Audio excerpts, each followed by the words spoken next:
Diane, it's Jack's turn, but if he's not It's here, gonna be maybe on vacation. okay, I sure, prefer you to, I could do it, but thank you, Diane. okay. Hey, How are you, Scott. sir?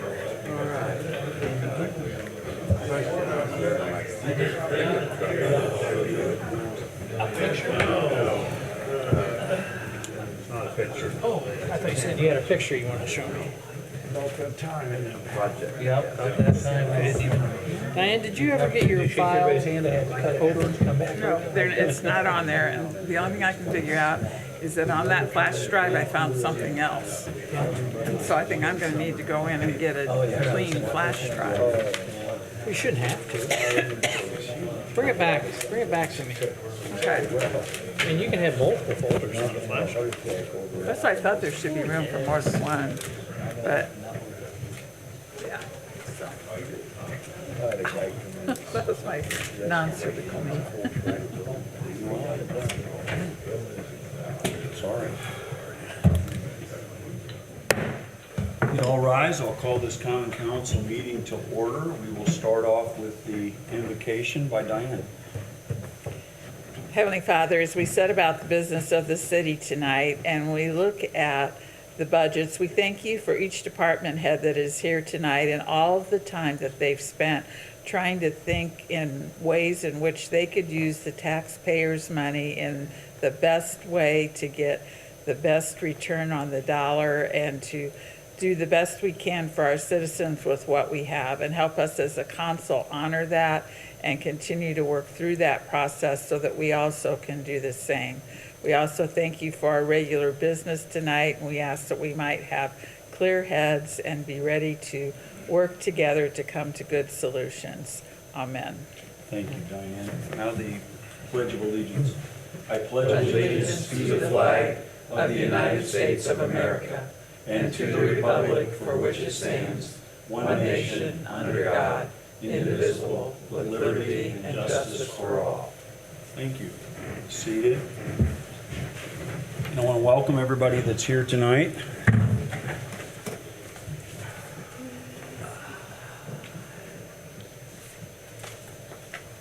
First item is the approval of the minutes from the July 21st meeting.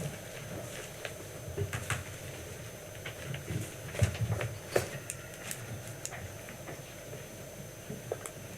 there are no questions, I'll entertain a motion to approve. I'll make a motion and we approve the minutes. Motion by Jurgen, is there a second? I'll second. Second by Diane. I'll call the question. All those in favor, please say aye. Aye. Anyone opposed, say nay. Thank you, the ayes have it. Kelly, welcome, thank you for filling in tonight. Legal is here, Kelly, the entire council membership, except for Council President Jack Wilhite.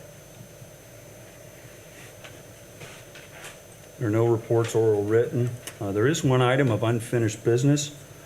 Kristen is here. This is an ordinance supporting cabs and their efforts with bus stops. Representative from MACOG, I apologize, I forget your name, but welcome and thank you for your assistance. Thank you, sir. Kristen, what are we looking at? Again, we looked at it a couple weeks ago. This is our second attempt. Just for the record, highlight what we're looking at here. Thank you and welcome. Absolutely. Thank you, guys, for the opportunity to present tonight. This is an ordinance that proposes updates to Chapter 74 of the City Code to establish clear regulations for use and operation of public bus stops within city limits. So key provisions included in the ordinance is bus stop designation and sign installation, bus operation standards, passenger engagement, traffic behavior, and use of the bus stops. Would you like me to go into more detail on those notes? Your decision. Thank you. Yeah. I'm happy to answer any questions. The ordinance is designed to help enhance public safety, support reliable operations, and improve accessibility. So we're here today for that second reading. It did, again, pass on first reading, and this is our second look at this ordinance. Scott, any comments? Well, one of the comments I would have is I was at the commissioners meeting, the Kosciuszko County Commissioners meeting the other day, and she spoke about CAB's bus service there, and Kerry Groninger was the spokesperson for the commissioners, and he was exceptionally supportive of it. And the whole commissioners, of county commissioners, they were exceptionally supportive of the bus service, so that This was is- good to see. Very encouraging, and again, a lot of work has gone into making this a reality, this being a part of it. And Kristen, thanks for your leadership on this. Are there any questions from the board?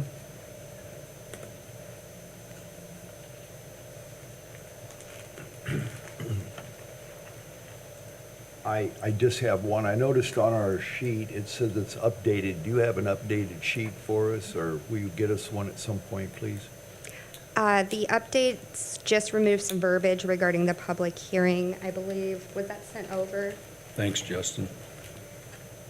Yeah, the version you have in front of you is the most current version. We just uploaded a revised version at the advice of our attorney to reflect it had listed a public hearing that wasn't held at the city, so we didn't want to show that on the ordinance since they did it at the library, not at the council chamber. So I just wanted to update that language on there at the very Good. top. So. Thanks for that clarification, Jurgen. You good?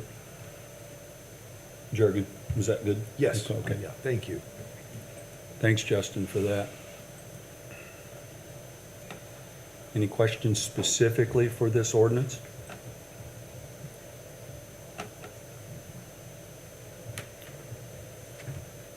Well, I would say let's get it going and see what happens. So Thanks, Diane. I'll make a motion that we approve ordinance 2025-0703 on second and final reading. Is there a second? Second. Jerry with the second. And this is ordinance 2025-0703 being presented on second read. Any further comments or questions? I'll call the question. All those in favor, please say aye. Aye. Aye. Anyone opposed, please say nay. The ayes have it. Not so long tonight, but you got a lot more work to do. And again, thank you very much for your efforts. Thank you.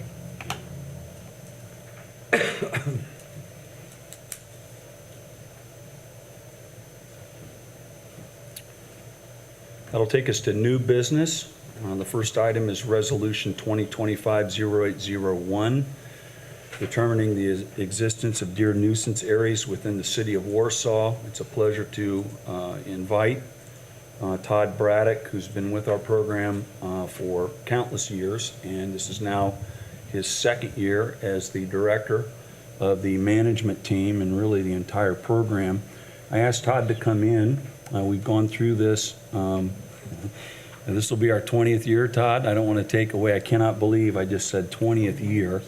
We've gone through this as a council before. Todd will briefly highlight what this resolution is and why he's coming to the board, as well as I hope maybe you can highlight some things that have happened throughout the entire program and maybe recently as we head into this next season. Okay. Thanks, Todd. Thanks, Mayor Gross. I appreciate you guys having me here tonight. Like Jeff said, this is our 20th year serving Warsaw. In this regard, the Deer Task Force was created in 2005. That first season then was in the winter of 2006. It's really been a valuable service to our community in reducing the deer herd here in Warsaw. Over the course of 20 years, we've been able to successfully harvest close to 1,000 deer.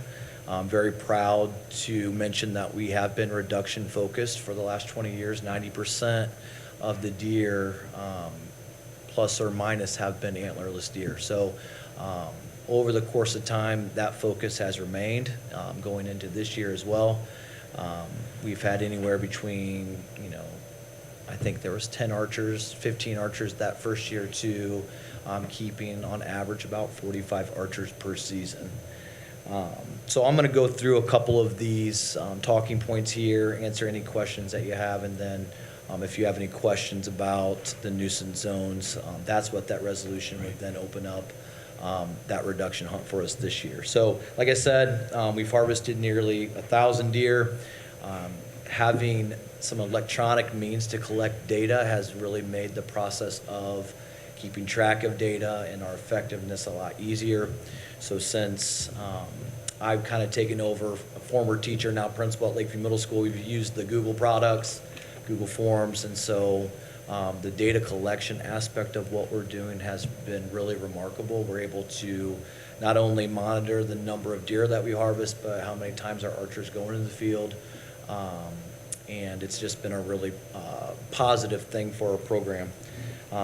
This program has been modeled over the state of Indiana, and so they've taken on some of our protocols and procedures that we put in place. 2005, Councilman Gross at the time and the management team, they put in place the Earn a Buck, which is basically you have to harvest an antlerless deer before you harvest an antler deer. And so the state of Indiana now within their reduction zones has modeled that same concept. Now that my name is on the city website, I get lots of emails on top of my day-to-day work from different cities around the state of Indiana wanting to know more information about what we're doing. And so I think that we've been the standard over the course of 20 years. We've done it safely, effectively, humanely. And so a lot of people are asking about it. And so that's been a positive as well. Last year, we harvested around 60 deer with around 40 archers with compound archery equipment. I don't have specific data on the number of deer that have donated, but we have had quite a few of those deer donated to the food pantry and to other people. So that's a really good thing from the public relations standpoint. So a lot of our archers do, not only do they volunteer their time, pay for their own tags, but they're also donating them the harvested animals to people who need it. And so that makes me really proud. I think this year, working with some of the management team, we're going to track that number so that in the following years I can give you more specific, concrete data with that. This year we're looking to keep around 35 to 50 archers, depending on who applies. On August 21st, I believe that's a Thursday, we'll have our annual training at the Warsaw Police Department, where archers will have to go through the training, shoot at a proficiency test, and then our management team will look at the number of archers and will approve that group. So I think I touched on the electronic data collection, but that right there has been a game changer. We're able to track the number of harvests and number of times that people go out from year to year. And so this year's reduction season, the state of Indiana has declared Warsaw in the reduction zone. This resolution then would approve those nuisance zones to be a part of that reduction, only if you guys approve it. So the reduction zone season starts on September 15th and ends on January 31st. And our archers will use a combination of reduction tags from the state of Indiana and also their state tags if they fall within that limit. Okay, I tried to keep that short because I know there's a lot of people here. A Are plus. Are there any, yeah, I promised my teaching staff this week that I would keep it under an hour. So I'm working on being brief, but that's not my strength. So are there any questions that anybody wants to know? It's been a great program. I've been a part of it since I was in college. And we have a really, really good group of archers that have a lot of integrity. I think that's important to me. It's not necessarily about the quantity as it is the quality of the people that we have in that program. And so I know that to have a great team, you have to have really good players, and we have some really good team members on our team. A lot of department heads, too, are really willing to work with us to get some guys into some areas that are high need as well. So I appreciate that. Great deal of credit goes to not only this council, but previous councils over the past 20 years. Mayor Ernie Wiggins, Dr. Tallmer, and now myself having the privilege as mayor to oversee this program. Lots of credit to the leadership team. Todd now taking on that key role to lead the entire program, so I appreciate Todd, you doing that. And then it gets right down to the archers and their willingness to follow. I won't say countless, but there are quite a few protocols and guidelines that we ask them to follow, and they've been doing it, like I've told this council countless times. This is serious business, what we're doing. There is risk, but the archers, their patience, and then as important as that, residents in these areas, their patience and support for the program has truly made it a reduction program. Todd knows more about this than I do, but the deer taken, we will go over 1,000 deer over 20 years. If you would have told me that 20 years ago, I think I would have fallen out of the chair and started growing hair. Maybe I had hair back then, but it has truly been a reduction effort. Over 90% plus Yep. of the deer taken have been doe. We do have earn a buck, which means bucks can be taken, but true reduction effort, you And I'll say target the too, doe. just the cooperation with landowners being willing. Right. To partner with us, I think that goes hand in hand. They trust us because we've been doing this for 20 years, but also we need them as well to get into certain areas. And so, proud of our archers because as a sportsman, there is that aspect of being able to harvest an additional buck, but most of our guys, if not all of them, well, they have to harvest a doe, but they're really reduction focused. And so, buying into that team concept, I think is huge, and I think it's really paved the way for the success that we've had. With, you've heard me say it 5,000 times, and you guys have all held on to it, safety is our number one priority. Would you like me to touch base on some of those protocols? If you want, you can briefly highlight. We want to keep you under 10 minutes. but you're Yeah, good. All right, Jeff's good. fault if I go over. Jeff was my 7th grade basketball Yeah, all right, coach. you I won't do. go into any details with that, but, Yeah. so yeah, we, talking about the integrity of some of the guys and gals in our program, we do require that every archer take only 20-yard shots, which is the equivalent of shooting layups in basketball. Jeff always goes back to that. We're not shooting threes, we're shooting layups. Safety, we require all of our archers to be elevated and take straight broadside shots. That information could be found in our packets on the Deer Task Force link, but very proud of the guys for doing the right thing when no one's watching, and I think that's really, again, been why we've been successful, is guys willing to do that. And the success of our program is contingent on our guys continuing to do that in the future, so.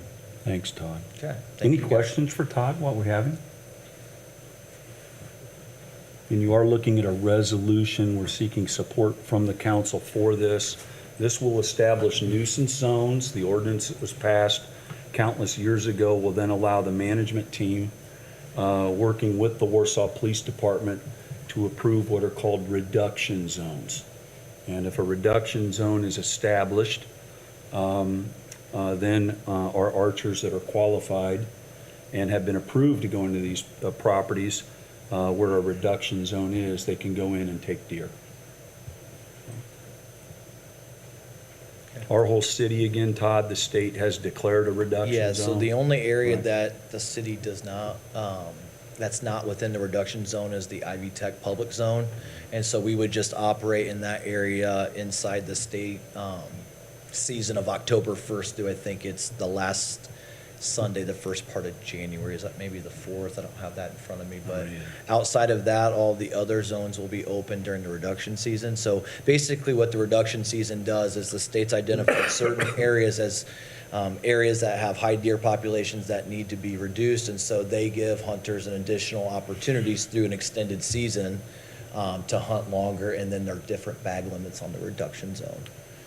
So I think archers can harvest up to 10 deer per archer in the reduction zone. None of our archers harvest 10 deer, but a lot of people do in different parts of the state. So just additional opportunities to manage a deer herd in those areas that the state's declared as reduction zones. The maps have been provided by Todd. If you were to add them all up, it sort of looks like the whole city's covered. Remember, just because there's a nuisance zone in your area doesn't mean that there will be reduction. I think if you look at the second map, Country Club, you can see obviously where we would target. It wouldn't be in backyards or at the Warsaw High School or the middle school. Even Todd's middle school is in the Country Club nuisance zone.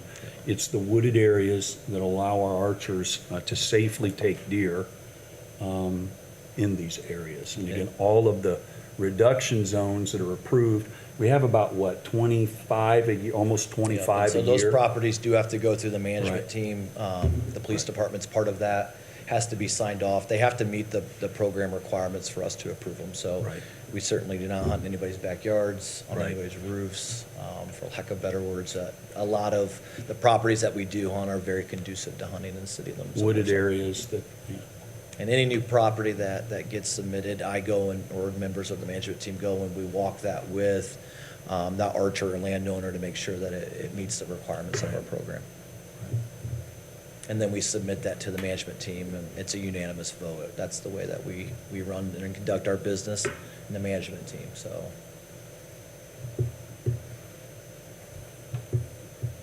Any questions? Yeah, I appreciate it. Thank you, Thanks, guys. Todd. Seeking approval from, stay here in case I do, seeking approval, Resolution 2025-0801. I make a motion, we approve Resolution 2025-0801. Motion to approve, is there a second? I'll second that. Motion and the second. Any further discussion? Questions? Call for the vote. All those in favor, please say aye. Aye. Anyone opposed, nay. The ayes have it. Thanks again, Todd, Thank you, for your guys. efforts. I'll see you here in a couple weeks. It's a Police great station. program, thanks for doing it. Thank you. Yeah.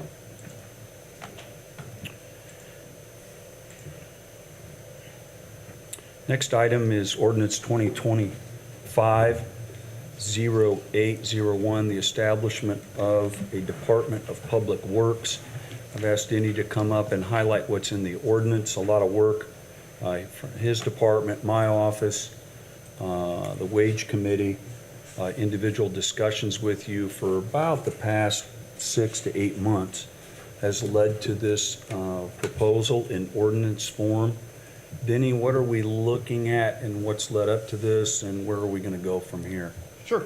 So, Indiana Code 36-4-9-4 states that in order for us to have an administrator over a department, then we have to formalize that department through ordinance. So that's why we have to bring an ordinance to you guys for this.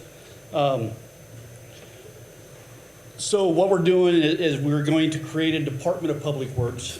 This department will oversee the street department, the wastewater utility, building and planning, and engineering. And the concern that we had for it, and the reason we wanted to bring them all together, is just so that we have a centralized leadership. The communication kind of gets funneled a little bit differently to where they each know what each other's doing constantly, and there's no overlapping. So that'll make us more efficient with our services to the citizens and just be a better program overall for the city. I've really felt, really it was the end of my first year that establishing a department like this with a director, and I will be asking the council if this moves forward to look in the direction of Dustin Dillon, who's quietly sitting over there giggling now, to help promote short and long-term planning, consistency in project management, improved budgeting, like Denny has said, and just more productive response times. Wastewater, plan, engineering, and street, they have done an excellent job. They continue to do an excellent job. Sort of what Todd said when I coached him when he was a little boy. I would actually, after a year in office, and I know I've talked to several of you, I'd like to provide better coaching. And I just believe that by putting these departments together with a very good coach that has earned it, I really believe will be a city, when it comes to critical infrastructure, that will go from providing really good, excellent service to even better. And that's why I'm coming to you. Obviously, like Denny said, I realized that in order to do this, I would have to come to you and request the council, the legislative body, if I could create this department to better serve the city and my office by allowing somebody else to oversee and work with, again, departments that are doing very, very well now. I'm just wanting to do better. So, Denny, anything else? No, not that I can think of. I think you guys, we've all spoken, so we kind of know what the details are. This will be the first reading tonight. It'll take a second reading at the next meeting. And then we'll do an amendment to the salary ordinance to add a position to the salary ordinance. And then that will finish this process. If there's a favorable vote, it will require 2 readings. Then we'll, again, like Denny has just said, we'll come back to you with a revision to the salary ordinance to create a director's position of this particular department. I want to thank Denny for his work. Also, Scott has had his eyes on this resolution, how many times? And just to make sure that we're following what state code asks.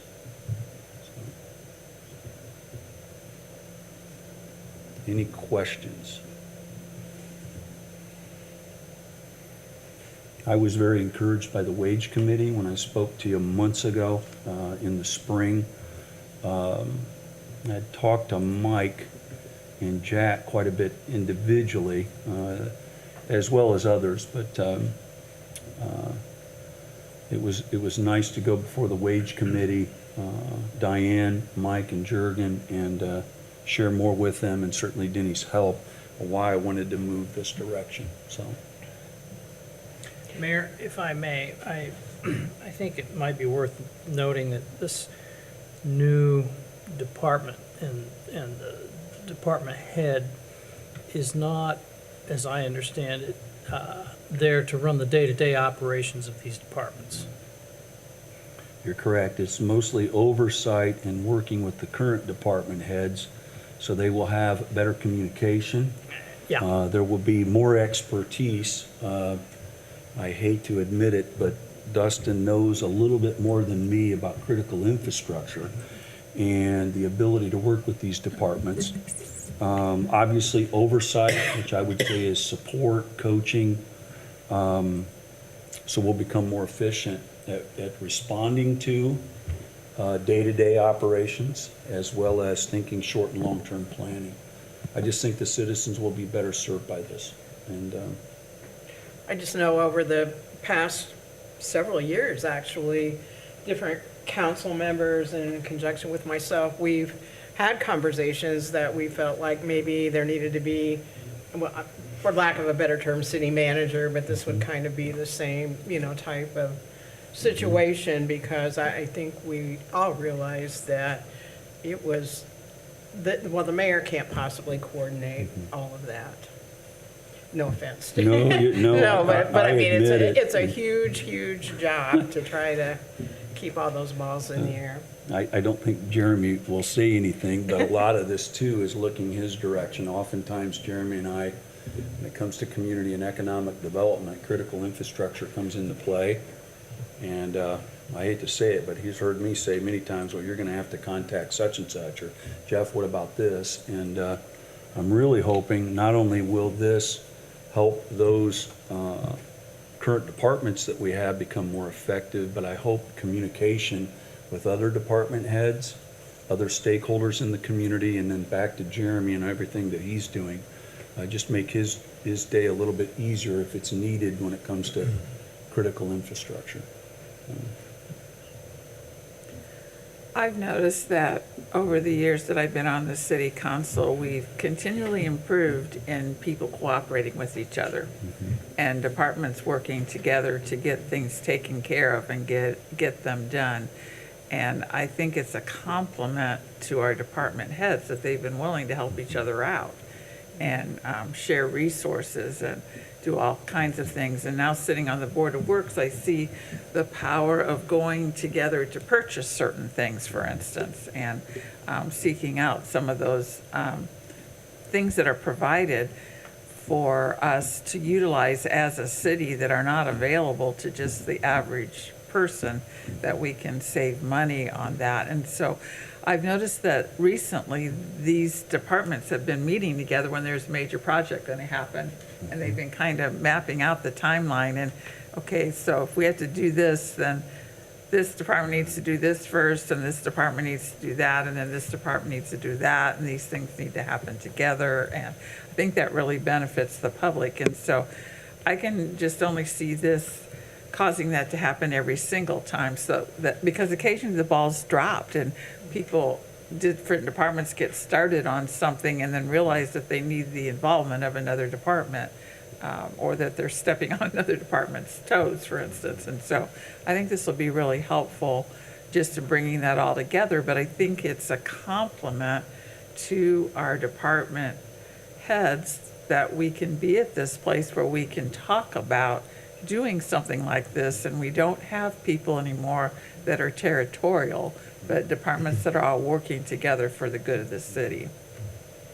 I was taught as a little boy team, and everybody has a job, but you're also working with others, and our department heads, not only critical infrastructure, but all of them very, very good at what they're doing, working very hard.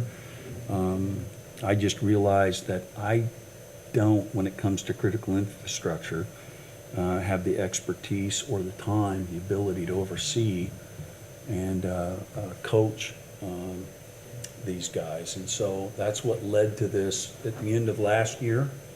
And again, Mike had to sit through several conversations as I was just trying to figure it out, and Jack as well. And then one thing led to another, and now here we are. And so I'm asking you to entertain it. There'll be another read.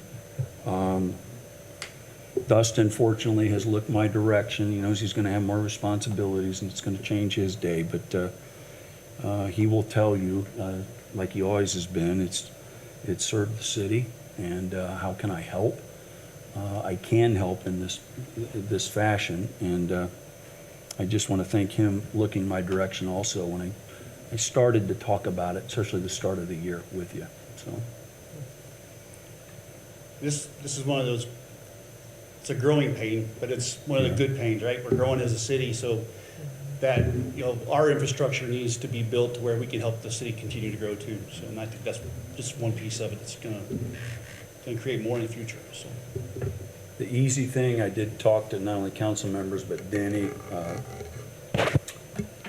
Jeremy was in on some of those early discussions. The easy thing for me to do would have been to do nothing.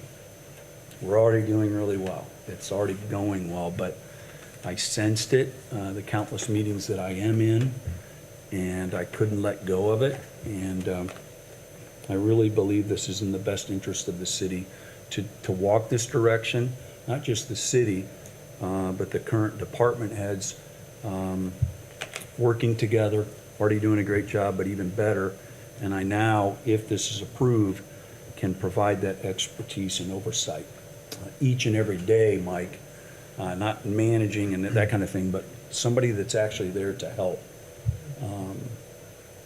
us. Well, as I told you in our meeting, to kind of piggyback off what HR just said, it's not so much a growing pain, but it's a growing problem. And we are a growing community. And, you know, we want all of our departments to operate as effectively and efficiently as our best department. And I think by having a coordinator, no pressure, someone who can kind of oversee that process, we can achieve that. We can achieve having all of our departments operate as good as our best department operates. And, you know, this is kind of a step into the unknown, and that's never really comfortable. But I think it's the right thing to do. I really do. I think, and if it doesn't work, I suppose we can always change it. We'll certainly be looking at it. Yeah. It's, you know, it's a bold step, and I think this is a bold council. We're all seasoned, and I think we all know that we're headed in the right direction. I appreciate your comments, Mike. This is an ordinance, so it will require 2 readings. Well, I will make a motion that we give this serious consideration and we pass this ordinance. And I'm looking for the number and I don't see it. 2025-0801. Thank you, Denny. Same as the deer. Better put my glasses on. That might help. Motion by Mike to pass ordinance 2025-0801 on first reading. Is there a second? Second. There's a second by Jerry. Any further discussion? Denny, thank you for helping me. Any comments from you? We good? I just appreciate everybody's help with this. It's not just HR. It was definitely a team venture, and I appreciate everybody's help to help me on it.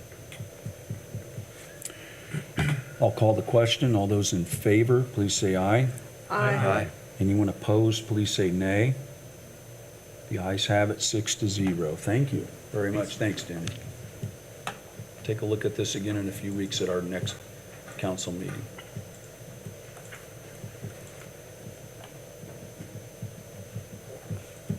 Next item is ordinance 2025-0802, signs in the right-of-way. Thanks, Justin.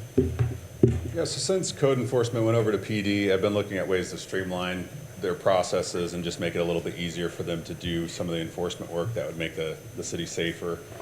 This is one of those aspects. It's a minor tweak to our sign ordinance. It was something that was kind of inferred before, but I wanted to make it more concrete for the code enforcement department so they didn't have to analyze each sign violation situation separately. So this would enable them to remove signs that are placed clearly in the public right-of-way that are causing a nuisance or a hazard to public safety. This ordinance amendment also changes some of the language that referred to the city planner's office becoming aware of the violation just because it's over in the code enforcement PD now. So I just wanted to bring that before you. It's been reviewed by the Plan Commission on July 14th and comes with a favorable recommendation from them. So if you have any questions, please let me know. Thanks for your efforts, Justin. It does look like the Plan Commission, which we have 2 members on this board, did take a look at it. Any comments from the council? What kind of signs are you referring to here? So these are temporary signs that are typically placed in the right-of-way in violation of the city's ordinance. Like a commercial sign for a heating and cooling company, or? Potentially, and it's mostly for the most egregious ones. They still have the option to put a sticker and notify the owner, but this would just enable us to not just have signs sprinkled around the city and causing hazards for motorists and pedestrians. I will say the Plan Commission took a long time looking at this. We introduced it at one meeting. We had a lot of concerns and questions. We formed a subgroup to meet with Captain Beam and the code enforcement officer and who else was there? Rick Keaton as well. Yeah, a couple people from the Plan Commission, and really got down to brass tacks. What are your problems in enforcing, and is there a way we can make that better? And so then we were able to take that information and bring it back to the Plan Commission to see if we could get consensus on what we'd want to come up with. And in doing so, we realized that there are probably some other areas in the sign ordinance that we'll want to look at eventually, but that this one was an immediate need because we have some places where signs are just blocking sight lines and people can't safely see around corners. And we have to think about everybody that uses our roads, because it's not just the motor vehicles. Sometimes there are pedestrians on our roads where there aren't sidewalks, or there's bicycles, or there's other vehicles that are on the roads, and we have to think about all of that when we're thinking about what's causing a hazard. And so those were the kind of things that we talked about. I don't know, Jurgen, you might want to add more. There are lots of signs out there. I was just thinking, there's one in my yard, it's for a preschool. Contractors put signs up, we installed a furnace. Those are the type of signs we're talking about. Some of them unfortunately are left there for a year, and they start degrading. They are sometimes in the way of the sight line for traffic. I don't think the city's planning on taking down every sign that's out there. But if they're a problem, this gives them the opportunity to fix the solution. So this is a good step in the right direction. I don't think the intent is to eliminate every sign out there. So I think it's a good solution for the problem that we have.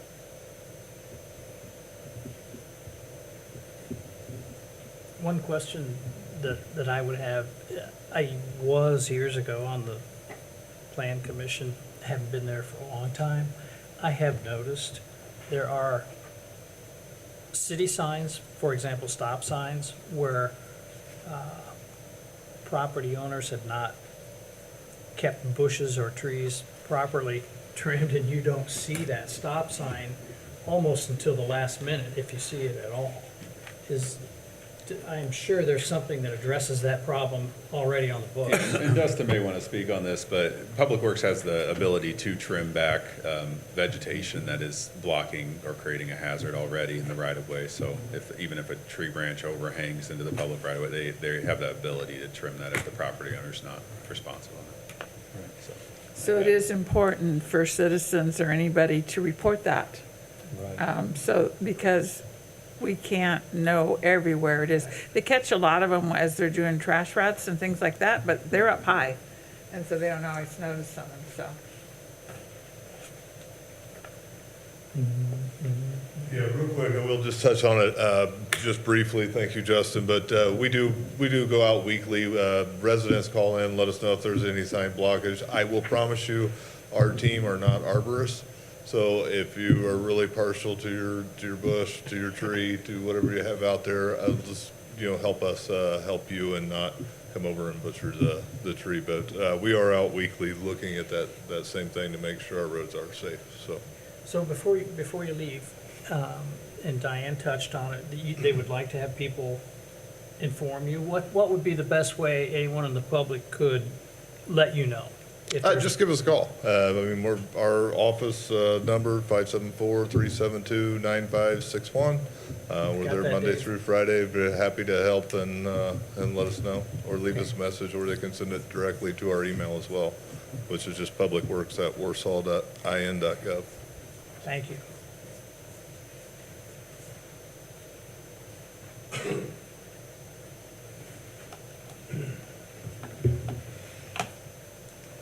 Any other questions?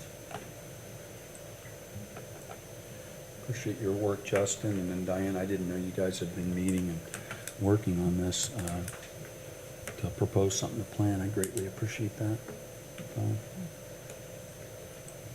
And this, like Jurgen said, usually I'm not like this, but I do like the language that is being proposed. In this case, it's reactionary. It's positive and firm if there is a problem. And a property owner or an organization has the ability in section C to before it gets to C, to communicate with code enforcement in our plan department. So preschool signs, not bad to see every now and then, but if it's been up for a year or two, maybe it is time to call in and complain about that. But I do appreciate your work. Any other comments or questions on this ordinance? I'd like to make a motion that we pass ordinance 2025-0802 on first reading. Motion to approve by Diane on first read. Is there a second? Second. There is a second by Jurgen. All those in favor, please say aye. Aye. Anyone opposed, please say nay. The ayes have it. Thank you very much.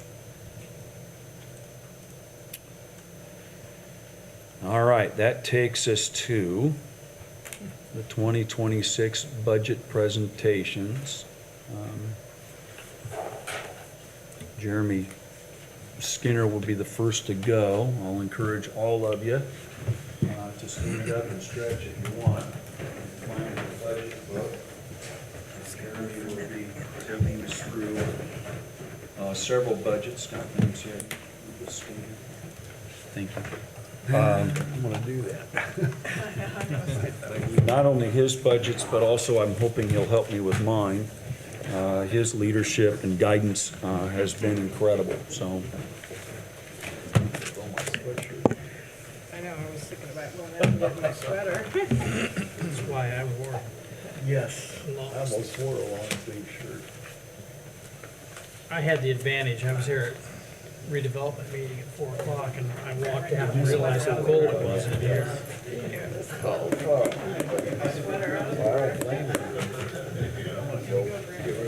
Jeremy, where are we starting? Just so I can get. Which one do you want to start, Jeremy? I think Cindy's going to go get her jacket, but you. Are they in order?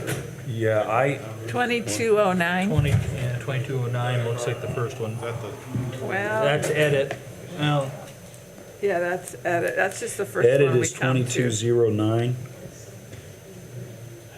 Do you want me to do those too? I didn't bring those. Well, just tell us where you want to start. Whichever one, yeah, if you tell us which Do you- one you want to do, then we Do can you find it. want, I can do those at the next, are you gonna do yours at the next council? I could meeting? do it, we'll I'll sit do down. that I at don't the wanna- next council meeting. Yeah, whichever ones you have, and like Diane said, you can just tell us which one it is and the number, we'll So find the it, and then 2237 would be the first, and then if we're Certified going in Tech Park. numeric order. thanks, Denny. All right. We'll start with the tech park and then go to redevelopment general, and then the rest are in the 400s. Sorry?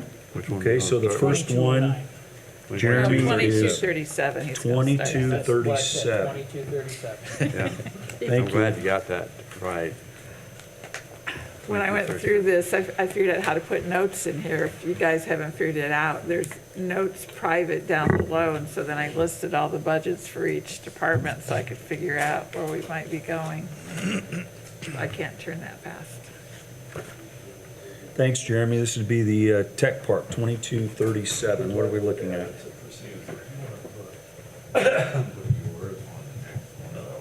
Did Cindy go home? Yeah. For cars No, I knew you'd be able to explain it better than me. Okay, good.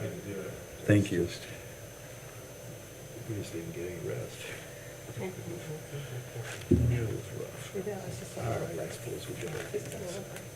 We're on 20. 2237, Jeremy. Yeah, I'm just waiting on Cindy. 2237. So she pops in, we'll Jumping right through the hoops here.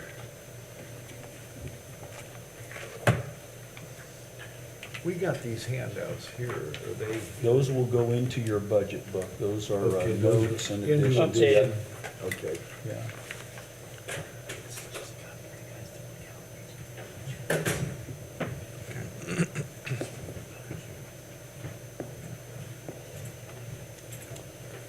Cindy, it's budget 2237. Okay. All right, Jeremy, I think we're ready. All right, so the first one is the Warsaw Technology Park budget. This fund was established when we created the technology park. If you remember, the state statute allows us to collect up to 5 million. We are getting very close to that. Probably within the next 2 years, we'll have collected our maximum of the 5 million. Afterwards, it does allow you to collect some additional revenue, but you have to generate new revenue to do that. So once you hit your 5 million cap, all that taxes that exist there now will reset, and you have to create additional tax to collect. And I want to say it's somewhere around 150,000 a year that you're allowed to collect maximum after that. So you collect up to the cap of the 5 million, and then after that, you could potentially collect some additional revenue if you continue to get recertified. The other thing with the tech parks is they have to be recertified every 4 years. So we submit a recertification to the state to continue that technology park. So if you go to, so you have 2024's budget, and then you have 2025, so I just kind of run down through them, but, so when you look at going in, or 2025 and 2026, so if you look at the end of the year balance, for 2026, you'd have around 574,000 with expected revenue of around $500,000, which gives us a total potential funds in 2026 of a little over $1 million. So what I've done is put 50,000 in professional services, 50,000 in property acquisition, and then 550,000 in capital outlays. We'll be able to use those projects for anything related to the technology park. Primarily what the Redevelopment Commission has been targeting is the Orthopedic Innovation and Research Center. So the intent would be to use the majority of these funds to establish that center, and working with Grace and their engineering college, which is why we acquired the Warsaw Chemical site, so to create that innovation center as part of our technology park. Is there any questions with that? Now, right now, we're averaging around, you can kind of see the last couple of years, we're right at that $500,000 mark, so that's the expectation for 2026 as well. But if you tally all those up, we're very close to that $5 million cap. Is there any questions on the technology park one? Next one, Next one would be 2503, 25 redevelopment general. 2503.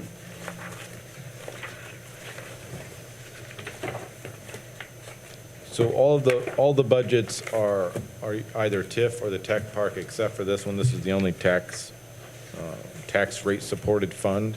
The redevelopment general operates over the entire city, so these funds can be spent on any project over the entire city and are not subject to being targeted for a specific district. So if we look at 2025, we had about 600,000 in funds at the beginning of the year. This year's budget was around 292,000, which leaves us around 522,000 at the start of next year. We expect revenue, depending on the tax rate, to be around 210,000, which gives us a total of around 732,000 funds for 2026. All of my department's wages come out of a couple of funds, this being one, edit, and wastewater being the other one. So you will see the salaries budget on the additional sheet that has the two positions in my department, myself and my administrative assistant. Salaries come out of this budget. So it went up a little bit from last year, so wages and benefits out of this budget for next year would be around $77,230. Office supplies around $3,000, engineering $50,000, travel $500 for any traveling needed, $2,500 for printing, $500 is for bonds. Every year as part of the state statute, we're required to carry bonds for the redevelopment commission, so that's what that $500 is for. Other services, $10,000, and then we budgeted for next year around $150,000 for infrastructure projects. That money could be used for any project across the city because this is not a district supported budget, so that could be a variety of infrastructure projects, park projects, whatever we want to do as a redevelopment commission, whatever project we want to support, those funds are there to do that. In the past, it's done some demolition work. It's done some of the funds have been spent on GACI. Some of the funds have been spent on Buffalo Street for property acquisition.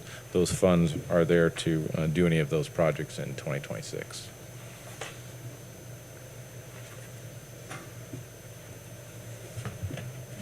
Any question on that one? Thanks, Jeremy. Which one is next? So the next budget is Marketplace. It's 4444, so all fours.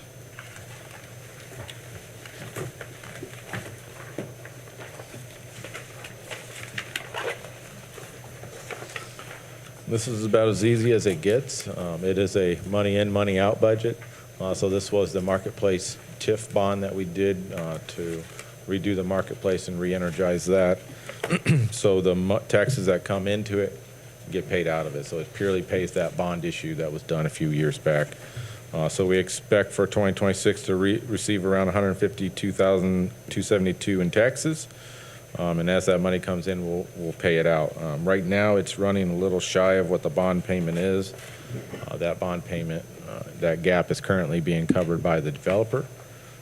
And then after the first 5 years are covered by them, the next 5 years are covered by us, and the last 10 years are covered by Lake City Bank. So any gaps. I'm expecting we'll have some news on the Marketplace in the next couple of months. And I'm pretty confident there will not be a gap after that news is released to the public. So feeling pretty good about that project. So not much to that budget other than we collect the taxes and pay the bond. Thanks, Jeremy. Next one? It'd be Northern Residential TIF. It's 4446.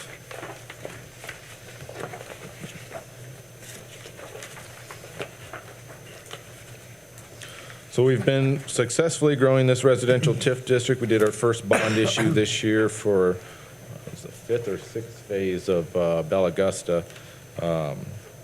So that was our first bond issue in the residential TIF. It's the only one we get per each residential TIF district. You only get one bond issue. But so starting in 2025, we had around 871,000 We expected revenue to be around 330, which gave us a total funds of 1.2 in 2025.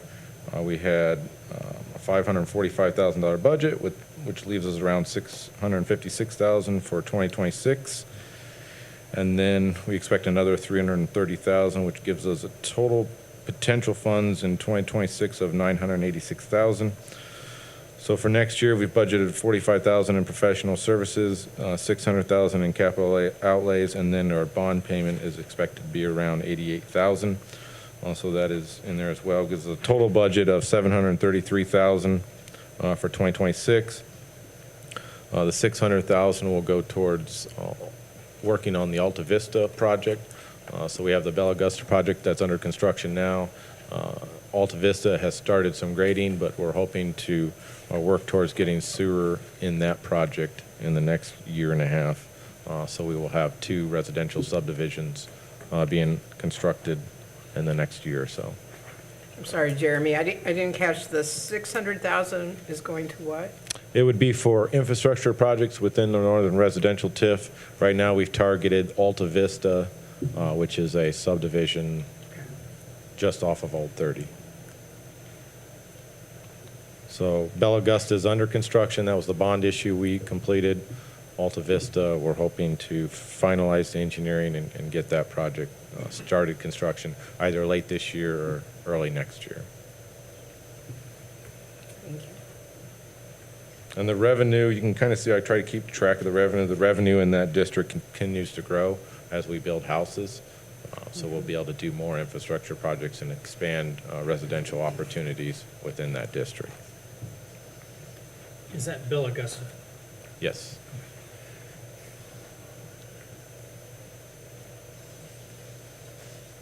Any questions on that one?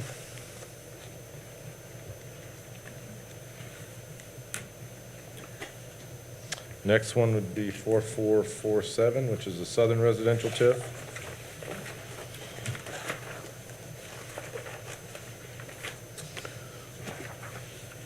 So in 2025, we had a current balance of around a little over $500,000. We expect around $200,000 in revenue. So we had a total funds in 2025 around $713,000 with a budget of $350,000. Gives us a total for 2026 starting at $363 and expected revenue of $210. Gives us a total around $573,000 for funds for next year's projects. We have $100,000 in professional services, and we have $300,000 in capital outlays with a total budget of $400,000 for 2026.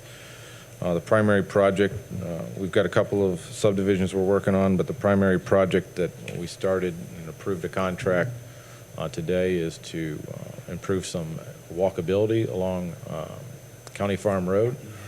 So we are starting an engineering study that will hopefully be able to connect those subdivisions to Eisenhower so that we can provide safe walkability to kids and families in those areas. And that will hopefully enhance residential opportunities and continued growth in that district. So that contract was approved. So the bulk of the money in this fund is going to be targeted towards that project. I don't know what the cost is going to be yet. So the first step would be that engineering study, which will be completed hopefully early next year. And then we'll have some numbers and we can work backwards from that to see what we can do in the next couple of years.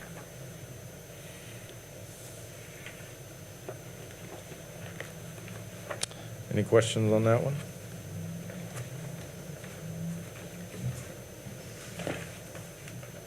So 4448 will be the next one, is the Northern TIF District.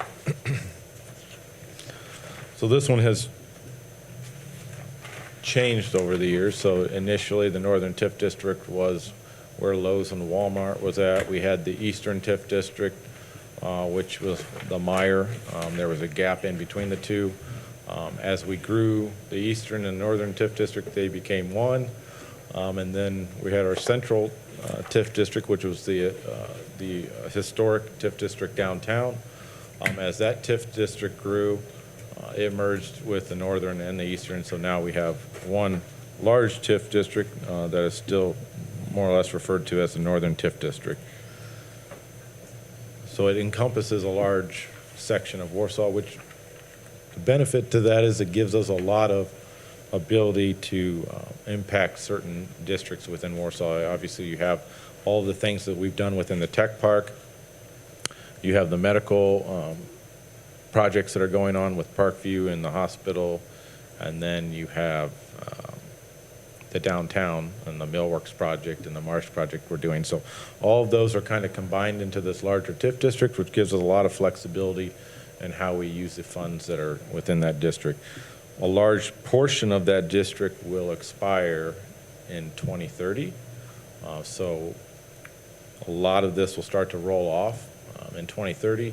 But hopefully we can continue to build with the new developments that we have in the Eastern TIF District and the Tech Park and the downtown. So hopefully we'll continue to keep that engine running. So for 2025, the beginning of 2025, we had around 8.8 million. Expected revenue for 2025 was around 3.7, which gave us around 12.5 million for funds in 2025. 2025's budget was a little over 6.1 million, which gives us a starting balance for 2026 of around 6.4 with another 3.5 million expected in revenue. Gives us around 9.9 million for 2026. Portion of my department's salaries come out of this budget as well. So there's 111,500 for salaries and benefits. 600,000 is sewage bond pledge. That sewage bond pledge is through 2030. So the 600,000 is pledged towards the sewage bond, comes out of the Northern TIF District. And then we have all the bonds. We have the Winona PVD bond, number 1, 2, and 3 that come out of this budget. Thompson and Thrift, which is the Coles bond, comes out of this budget. The airport industrial park project, which is sewering all of where Biomet was, now Zimmer Biomet's at, putting sanitary sewer out, that's that bond. The Buffalo Street bond is the downtown park by the lake.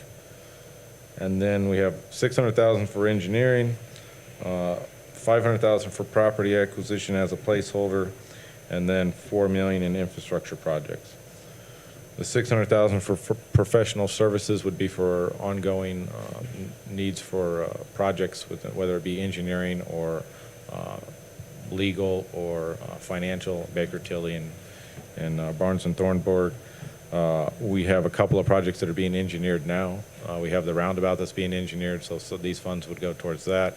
We have the Anchorage Road construction engineering that will get, hopefully, goes to bid in a month and a half now. So that will go out to bid. So we'll have that construction engineering contract to pay for.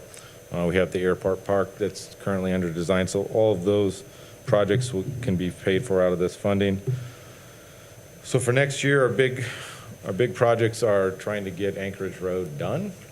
I don't know what that price tag is going to be until it gets bid. I'm hoping we get some good prices. I know road construction costs have been high.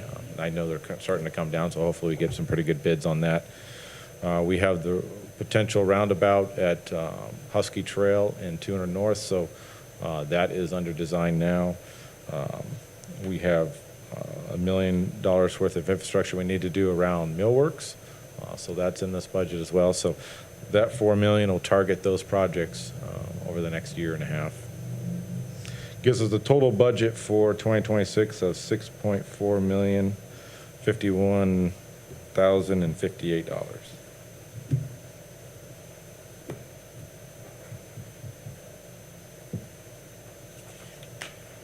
Any questions on that one?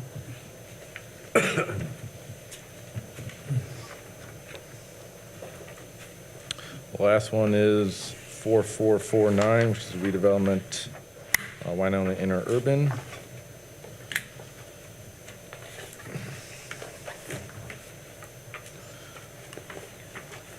This one has picked up some additional funds over the last few years as we continue to make some improvements out there. It will grow a little bit, but obviously with the Union Station lofts coming online, that was a bond issue that will get paid out of this fund at some point. So for 2025, we had around 108,000 starting. We Expected revenue of around 25 gave us 133,000. We had a $65,000 budget for this year. Going into 2026, we've got around 68,000 as a start, with an additional 25,000 expected in revenue, gives us around 93,000. So we've put 30,000 in professional services, engineering, and then 40,000 for capital outlays, which is a total budget of 75,000. And that project, or that budget, would be able to do anything within that Winona interurban district, along Argonne Road, McKinley Street and so forth, around Union Station Lofts, the Warsaw Chemical Project, and so forth. So those funds would be available to do any work or infrastructure improvements in that area. We've been talking to Dustin and Brian at wastewater. I know there's some storm improvements that need to be done, so depending on the timing of that, these funds could go towards some of that work as well.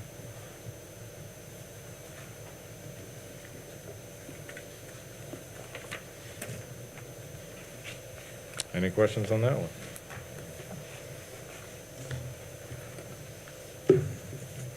Jeremy, thank you for presenting all these. Again, like I've said publicly countless times, Jeremy's ability to work with countless stakeholders, contractors, firms, countless meetings. I was in a meeting with him today. This community is very, very fortunate. And then you go through these budgets, several others that he's helped me with that are mine, but again, his ability to guide and direct, where I firmly believe we need to go. We are so fortunate that he can handle this many zeros. There's a lot of zeros there, and great appreciation for that. So, thanks, Jeremy. You're welcome. Any questions for Jeremy on any of these? Just our appreciation. Thank you. Thanks, Jeremy.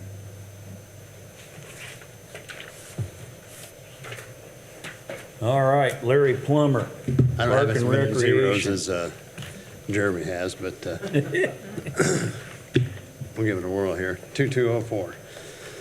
2204. Yeah.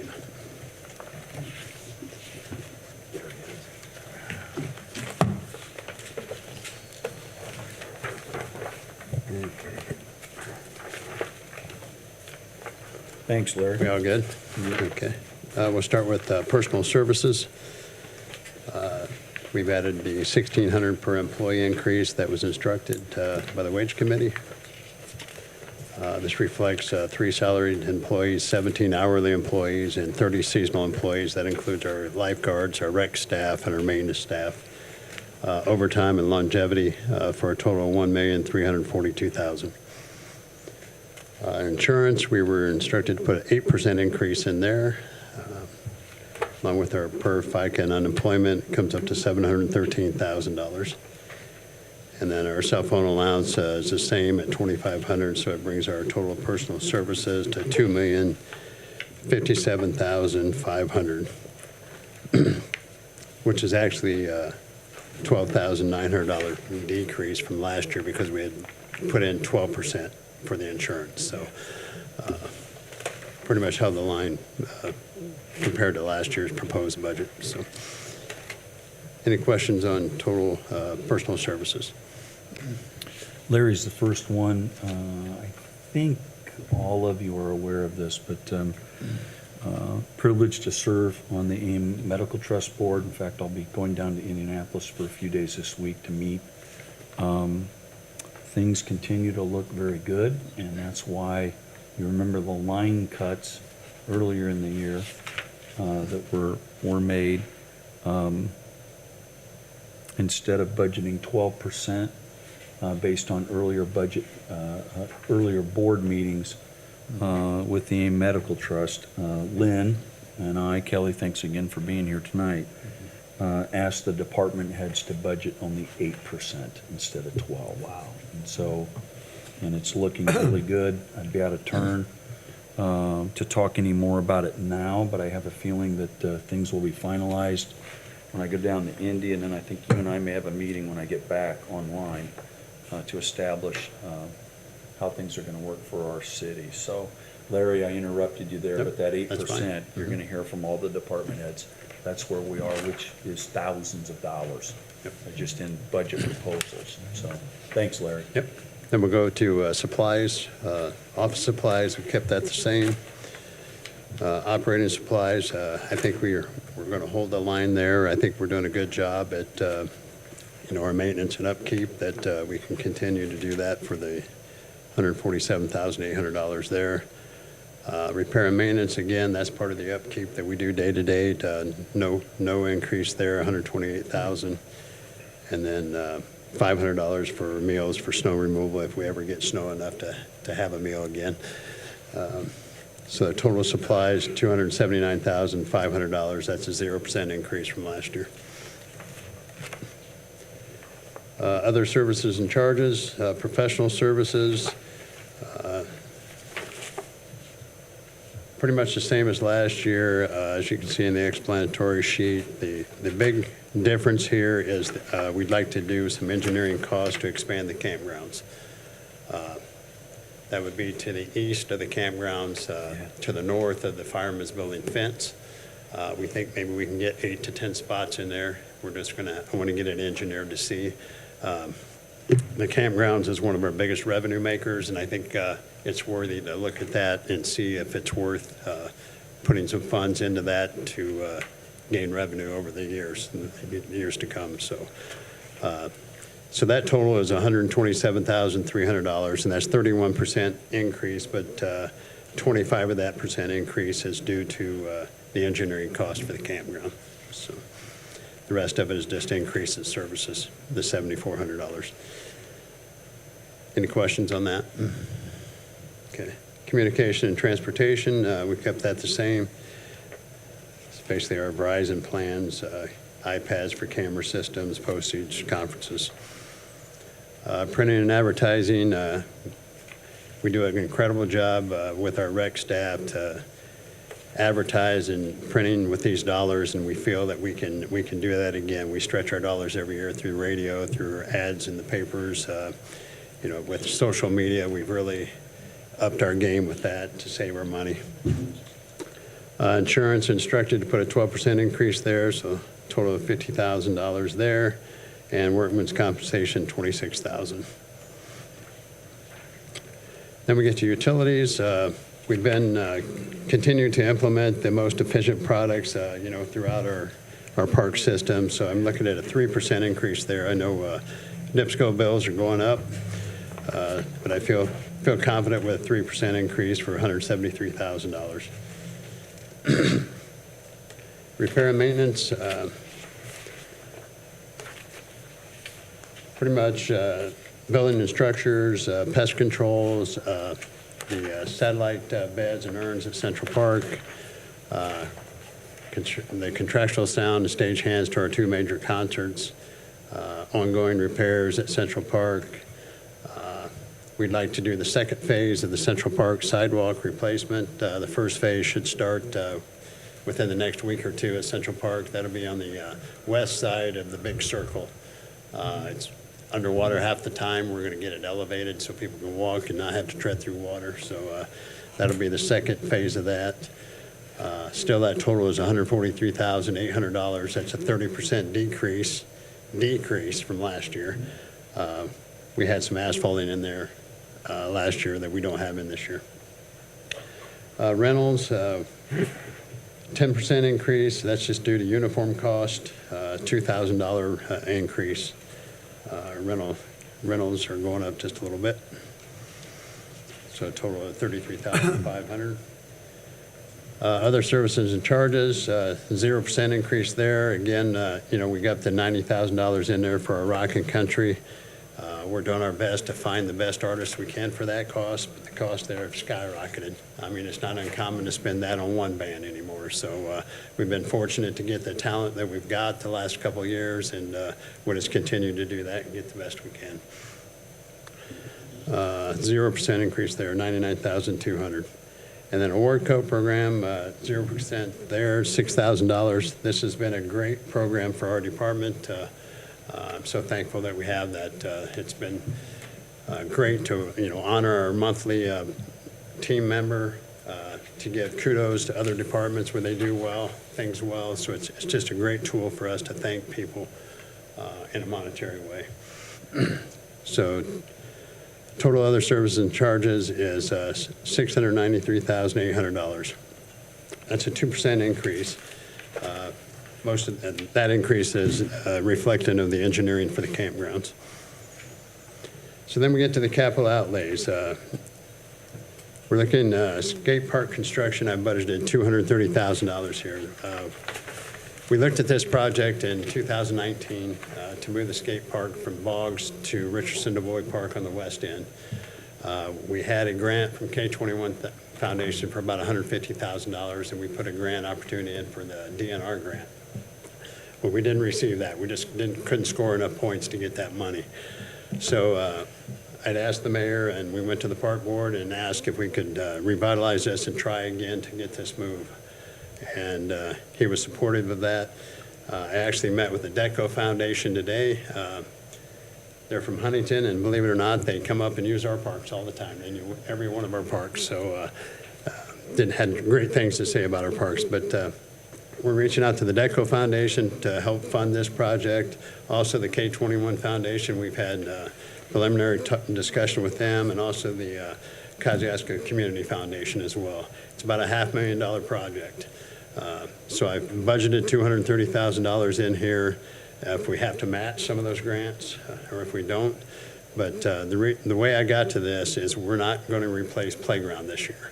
We feel that we can take a year out of playground replacement in our 20-year span for playground, that we can put those funds towards this building.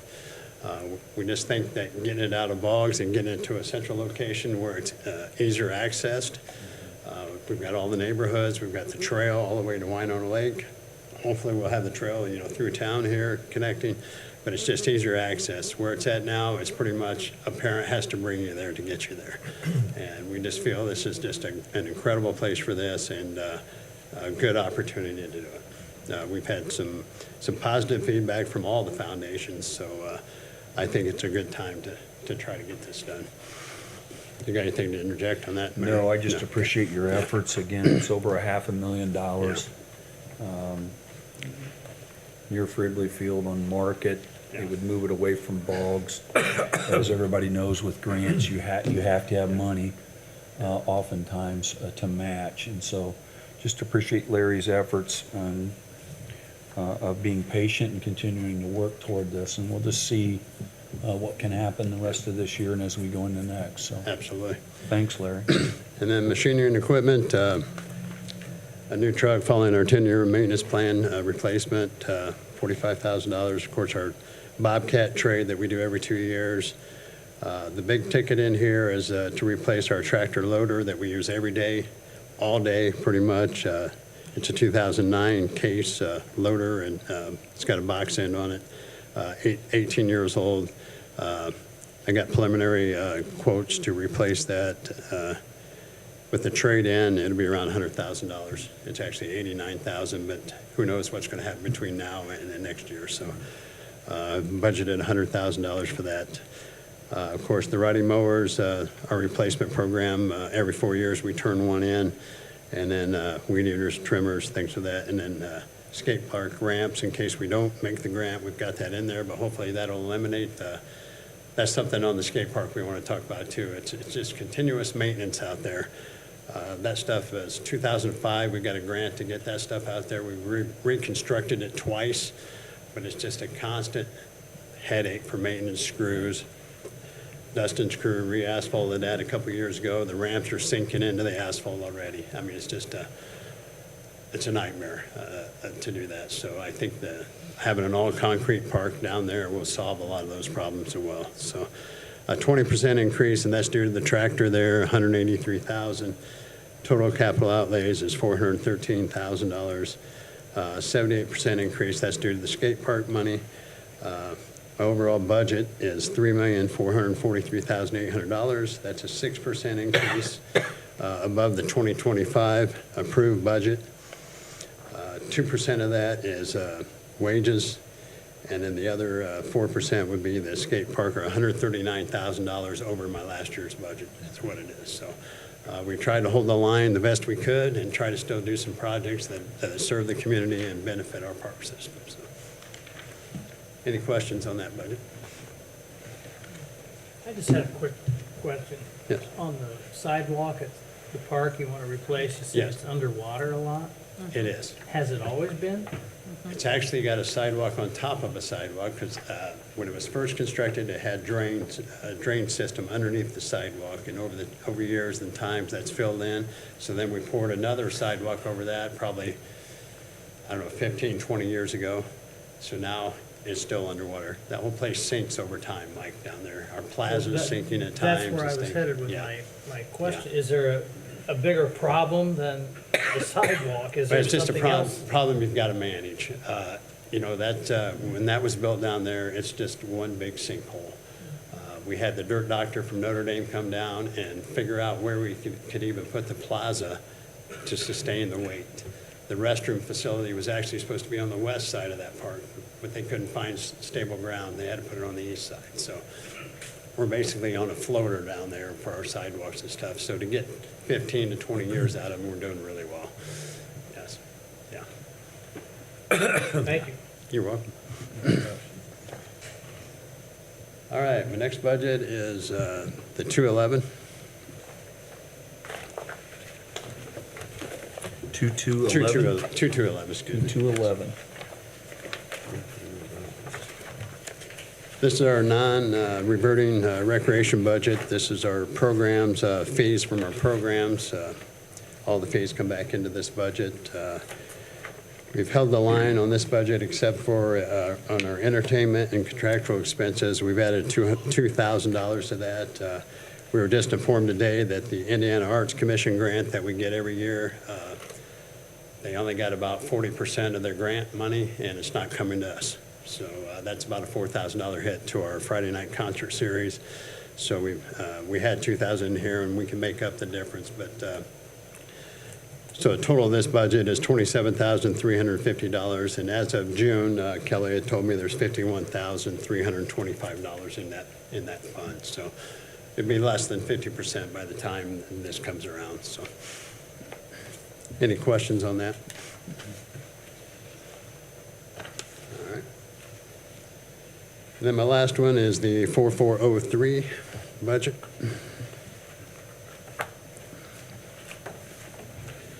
This is non-reverting capital fund that is from fees from our kayak kiosks, the Nye Youth Cabin, and the Fireman's Building. So as you can see there, we're putting contracted expenses related to upkeep of the buildings, motors, electrical, HVAC, et cetera, $30,000 there.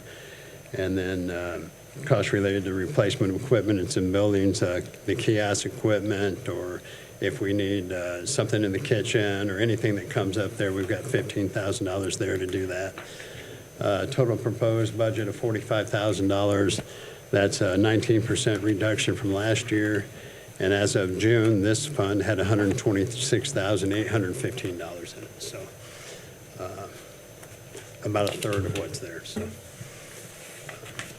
again, we feel that's comfortable what we can sustain with. Any questions on that?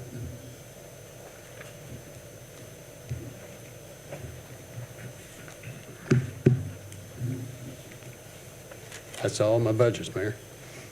Larry? Thanks for all you do. Appreciate it. Appreciate all the support. Thank you so much. Any questions for Larry?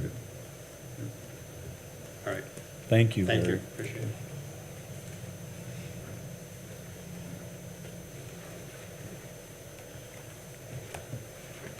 Hal Hagee. How are we doing, gentlemen, ladies? 2205. 2205, yes.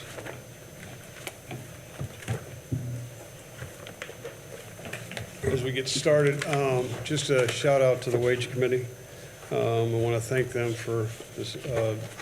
They were able to work out a mid-season raise for my gentleman. Great boost for them, to be quite honest with you. Also helped in the hiring. I had 2 employees leave, one due to health of a child, Another one wanted to be a police officer, which is totally fine. If you have to hire people nowadays, I can look over here and it's kind of a challenge. In the second round, we were able to find 4 apps that actually fit the need. So we've replaced basically the 2 that we need. One has started, one will start August 18th. But what helps is what the wage committee did to get them there. And my guys greatly appreciate what they did. So when you see in the wage, Larry's already talked about it, you'll see it's an 8%. The reason is that is for the adjustment in with the wage committee and what we did. So what I did after I looked at this was how I could reduce that some. We could talk percentage. I'm just going to go through instead of all, just kind of the ups and downs. So you know wages is, this health insurance is also. That's going to be a little misleading because of those new 2 employees. One, at the time of the budget, I had to put in as a full family plan because I didn't know who I was hiring. Neither one of these gentlemen is going to be the full family plan, so there'll be less money there taken that I'll use, which it helps. I think there'll be some savings there. So that's why that's up in the benefits. A lot of that was that mid, like I said, the mid adjustment. On down, how did I get rid of it? Some, if you look at line 29, we still do flowers at the cemetery, but now we do banners. They stay fresh longer. I'm sorry, flowered banners and different stuff. It's been a good asset, so I was able to reduce some of that money. We're going to look into more banners, thanks to Dustin and his crew with the sign guy. They're going to look in with that new printer that we may be able to have them do our banners for us down the line, but we're not looking at it now. He just said he might be able to do that, so hopefully that'll help. I can have new flower patterns, I guess. We do a winter pattern also. Insurance went up. That was, Linda told us to put up 12%. So that went up to offset a little bit too.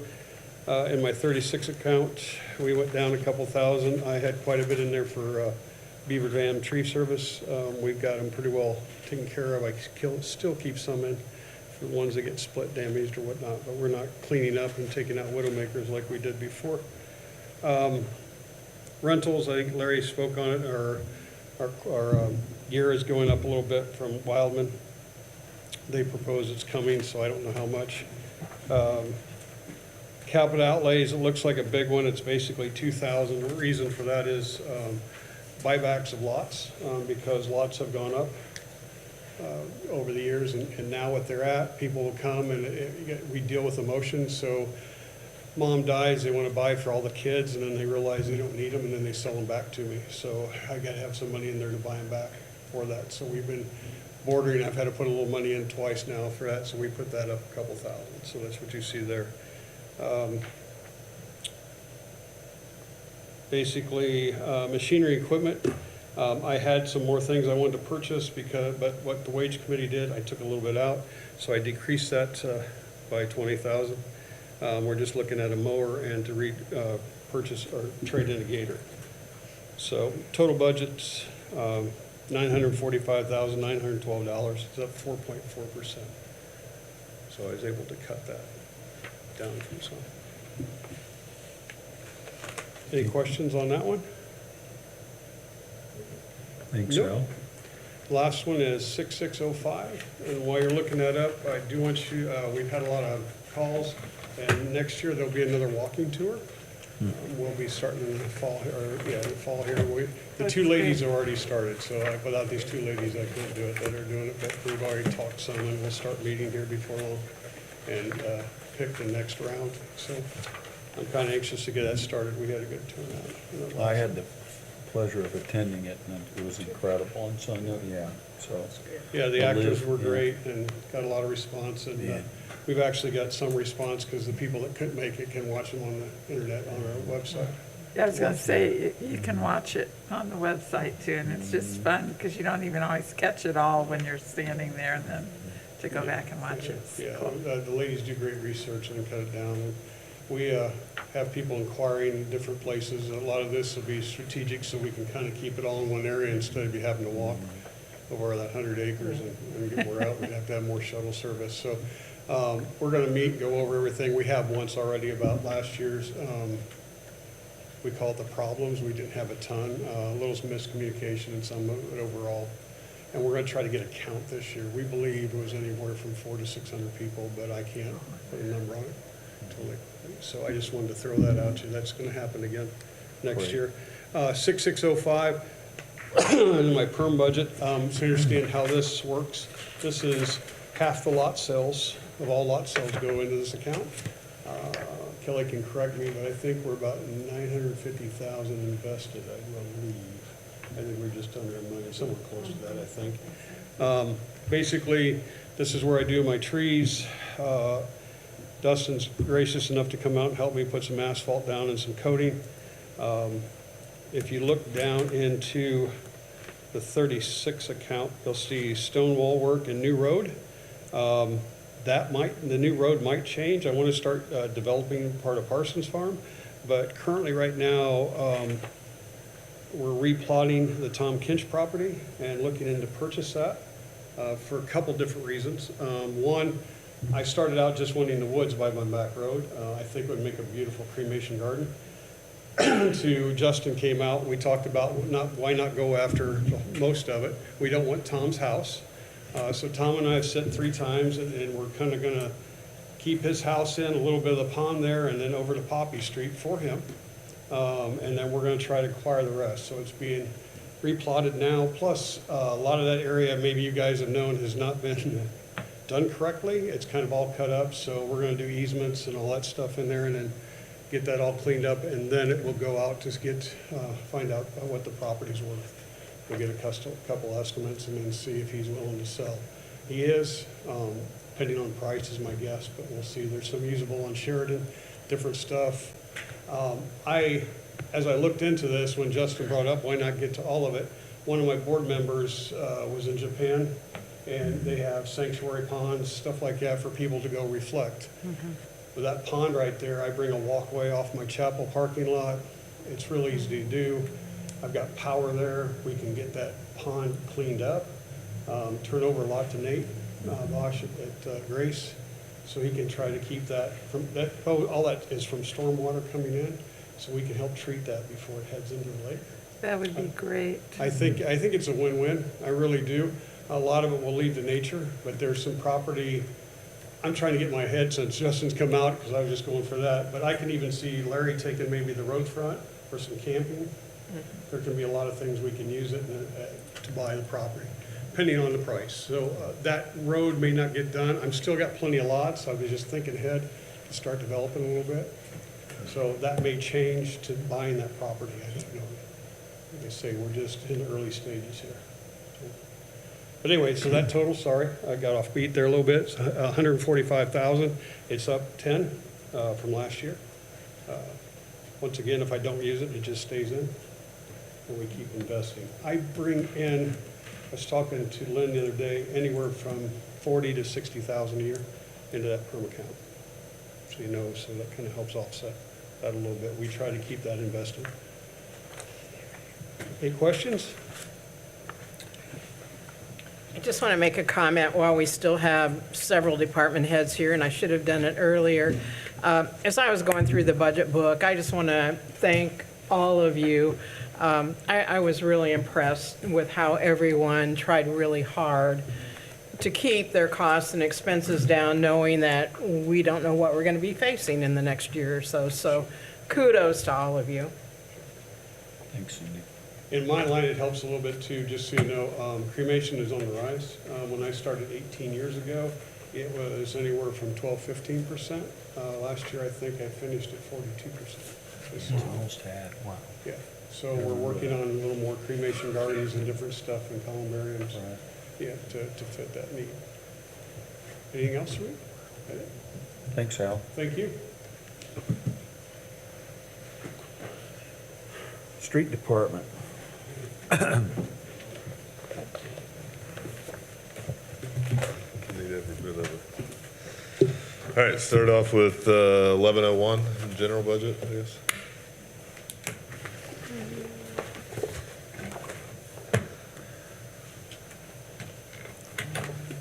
It's number 8.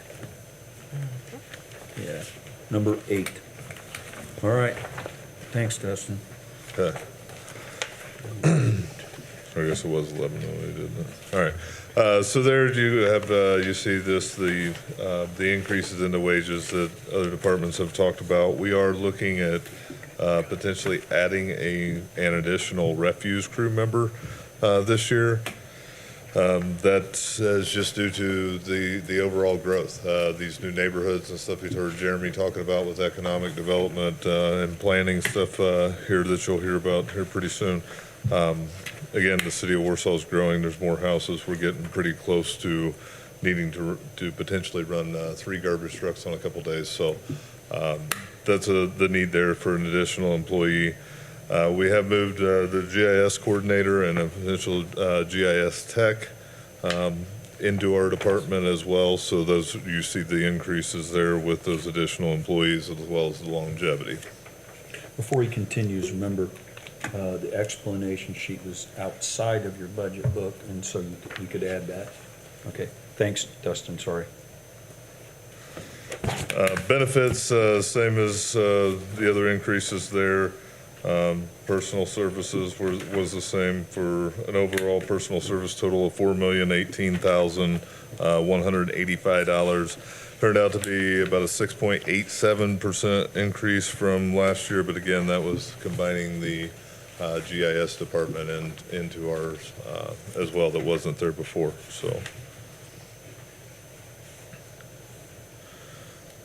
Any questions there? We'll hop over to office supplies. That you're going to see about a $1,200 increase there. Again, that was just adding the GIS, the plotter and printer supplies and things that are be added there. Otherwise, that line is held for quite some time. Our operating supplies still at $450,000, no change at all. Repair and maintenance held the same as well at $360,000. Total there, $310 in repair and maintenance, and then $50,000 in sign work. Our meals for emergency workers, we've been able to hold that line. So again, in the supplies category, the only change was just the supplies for the GIS department being additional there. Over into the other services and charges, we did increase our professional services by $30,000. That was engineering fees, again, with what we're facing, trying to capture as much grant funding and just have projects on the shelf ready to go. So we're prepared for anything we can capitalize on at any given time. So did put a little bit of increase there. Got a $10,000 increase in communication and transportation. That's again seminars, advanced training and stuff for our GIS department being added. Utilities and services went up $10,000 there. Again, just the increase from normal utilities. Got a $20,000 increase in repairs and maintenance. Again, we were able to save some in our weed control and brush grinding. Repairs to building and equipment, we did increase a little bit.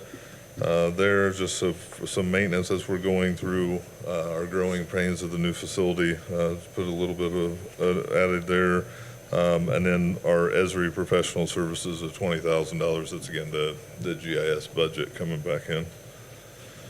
Rentals, we were able to hold the line. And then our other services and charges down there, the main difference you're going to see is the normal yearly increase with the recycling contract, but also the Esri, ArcGIS, Elements, all those deals with the GIS department coming in. And then a slight addition to our Awardco program, just up to $8,000. So you're still looking at other services and charges totals about just over $1.5 million there.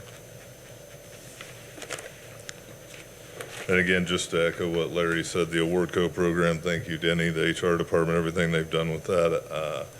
Council members approving that and getting that started, that's been a huge way of just saying thank you and a big pat on the back to our crews. It's been something that's been very well met by all employees. Our capital outlays for this year, down a little bit. We're at $845,000, down from $860,000. We have some small dump trucks that we still need to replace. a couple pickup trucks, looking at a new bucket truck or the one we currently have. We had bought used years ago.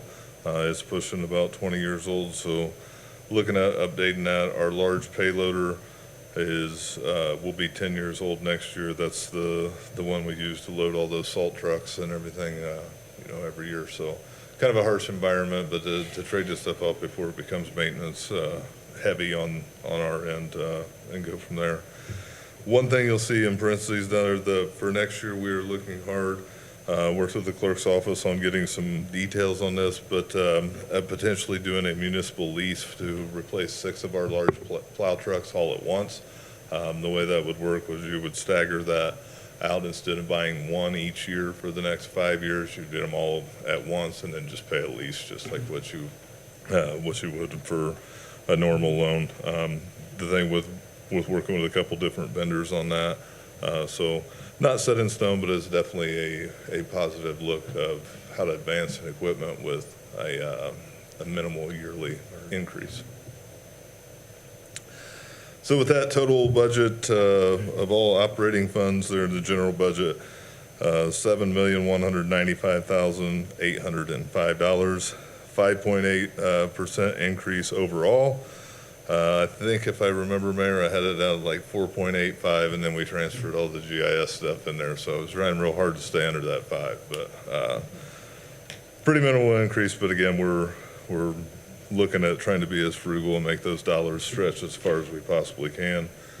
We have some fantastic team members that really make that possible. So questions on the general budget? Similar to what Cindy said, great effort by all of the department heads trying to be as conservative as possible. This budget, obviously massive, and then also the responsibilities that we put on the street department, your support, I really appreciate it. But I really appreciate Dustin sitting down with me several times and working through this to get to this point. And so I appreciate your leadership and then coming in with this budget. Thank you. Any other questions on that? We'll move on to 2201, which is the MVH budget, motor vehicle highway.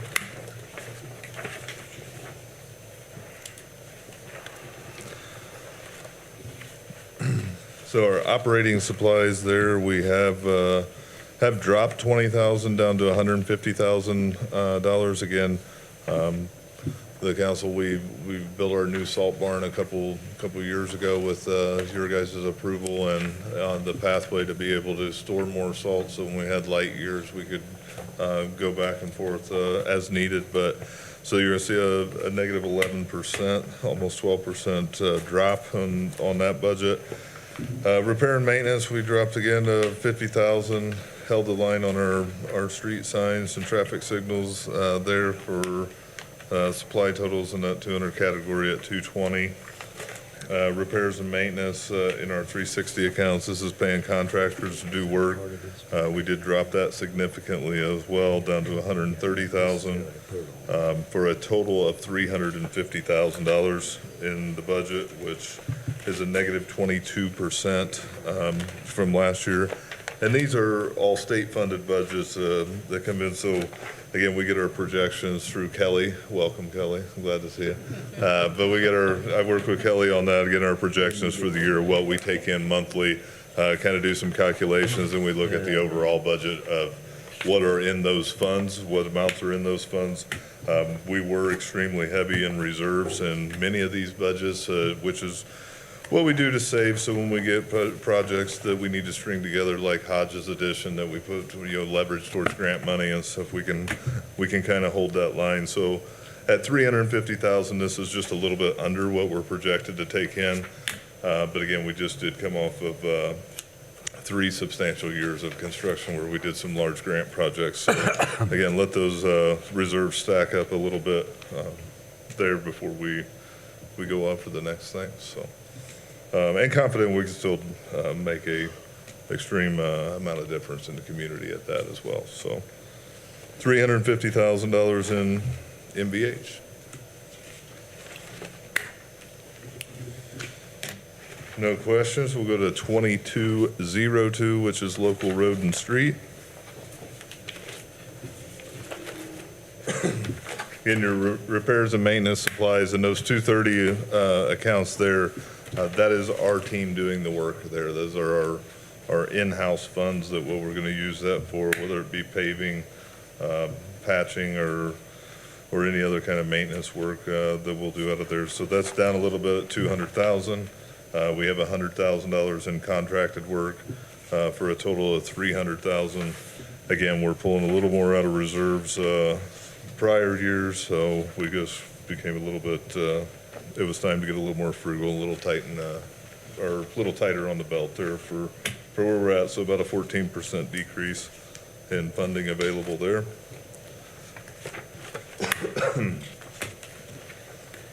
No questions. We'll go to 2203, which is MVH restricted.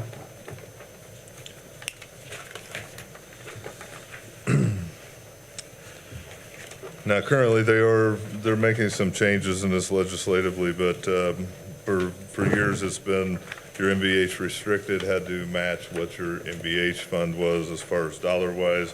But depending on communities, they're allowed, the way they're set up, they do a few different things. They can purchase equipment, pay employees, but what the state did to kind of regulate that was to make sure that at least 50% of that funds coming out of the MVH was going directly back into some sort of construction and road maintenance. So not a problem for Warsaw. What we do, again, the numbers have to match. We're at 350,000, same as what we were in MVH, the regular MVH. But this is, we put all in contracted work. This is money that we automatically plan on leveraging towards community crossings or some sort of grant that's going right back into road work. So that 350,000 ultimately is actually worth 700,000 because we're in a 50-50 grant period. So we leverage that right back. So pretty simplistic on how that one works. But 2203, again, 350,000. That will be leveraged hopefully to an awardable grant for community crossings. Last one will be 2250, will be the MVH wheel tax budget.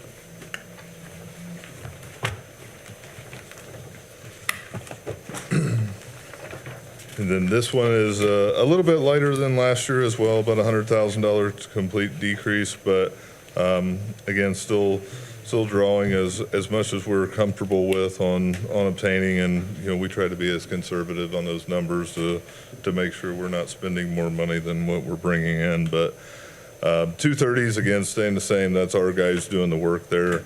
$150,000. Repairs and maintenance are 360 accounts for contractors coming in. Again, a large portion of this money will be either to bring it in the large mill to do paving work, contracted paving work, but the majority of it, again, is going to go towards leveraging against community crossings. They've made the announcement coming out that it will be back to a $1 million cap. So we're extremely close without touching some other funds right there of our $1 million match available between these two. So 450,000 there for a total of $600,000.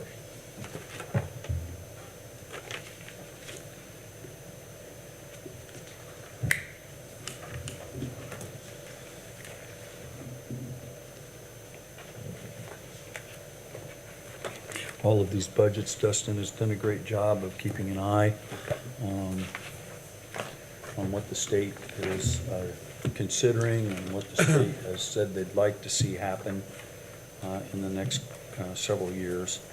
This will be one that likely could change unless they decide to change legislation.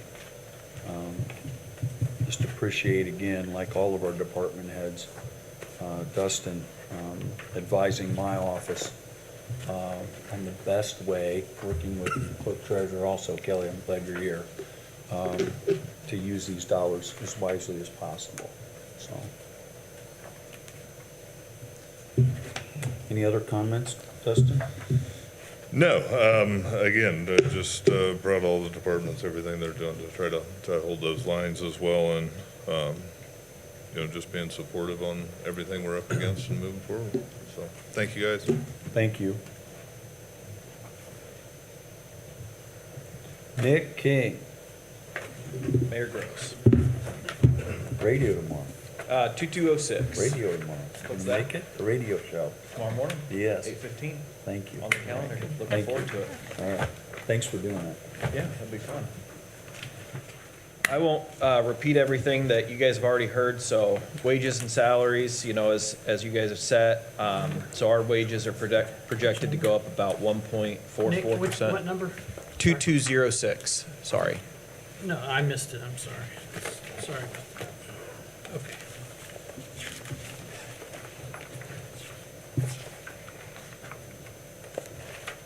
Did you find it? You're welcome. So wages, as set by the salary committee, we're looking to increase about 1.44%. But with the benefit changes that happened and that decrease, we're gonna see our benefits drop by about 3.51%. So for personal services total, we're going to go down a little over 0.1%. So a little bit of a drop there. In supplies, everything is pretty much holding the line. We don't have any real changes in there at all.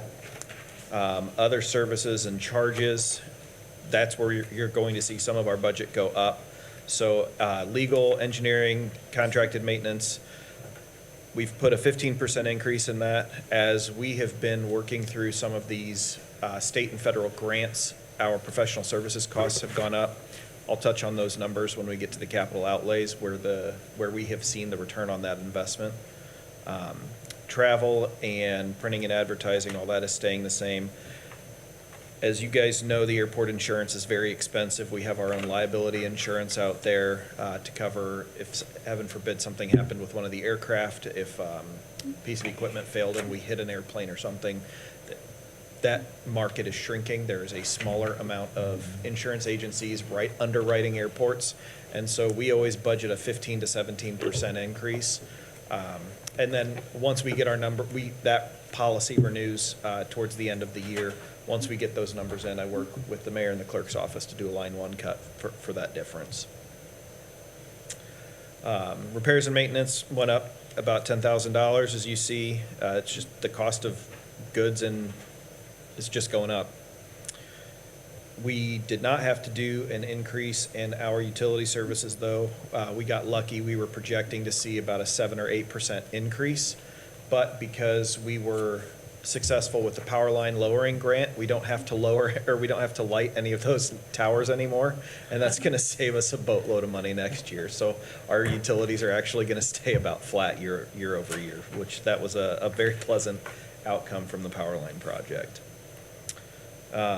Other services and charges, I have budgeted a 10% increase. I was able to negotiate a 3-year contract in '22 for our instrument landing system and weather maintenance contract. That contract will be renegotiated this fall. I don't know what it will wind up being, so that's why there's a 10% increase. Once we have that contract in place, hopefully we'll be able to do a line one cut on that as well. So other services total up about 10.5% from last year. Capital outlays stays the same with the improvements other than buildings at $600,000. That money is going towards phase 2 of our east-west runway reconstruction project. And to put the money in comparison and what your investment in allowing us to do at the airport, in 2019, we were recognized at our State Aviation Association dinner of having the best maintained, oldest asphalt in the state of Indiana. Our asphalt averaged about 44 and a half years old. And so we have been working really, really hard over the last 6 years to replace that asphalt. And when you look at the power line project, our north-south runway project, I'm hopeful we'll hear in a month if we're in the final stages for our north-south taxiway. We've completed a taxi lane project. The runway project is starting. We're looking at about $21 million in investments by the end of 26 since 2019 in asphalt and other infrastructure at the airport. And the total taxpayer cost of that $21 million is going to come out to about $1.6 million. And so to get 20-to-1 investment on your money, that goes to show you when you are aggressive and you put your money where your mouth is, the state and the feds see that, and they come in and they match with big dollars. I was not very well liked at our last year's state aviation conference. We were the only general aviation airport in the state that received additional supplemental funding from NDOT, and that was how we were able to get our corporate taxi lane done. And it's because they see the investment that our community is making in the airport. So we were joining airports like Fort Wayne and South Bend and Gary, not, a lot of the other smaller GA airports. And that's where these critical investments, we just keep seeing success in these grant programs because of how much momentum we have right now. And I really want to try and keep building on that so we can see more dollars coming in. Round that out, machinery and equipment going up $50,000. We have a lawnmower that is, I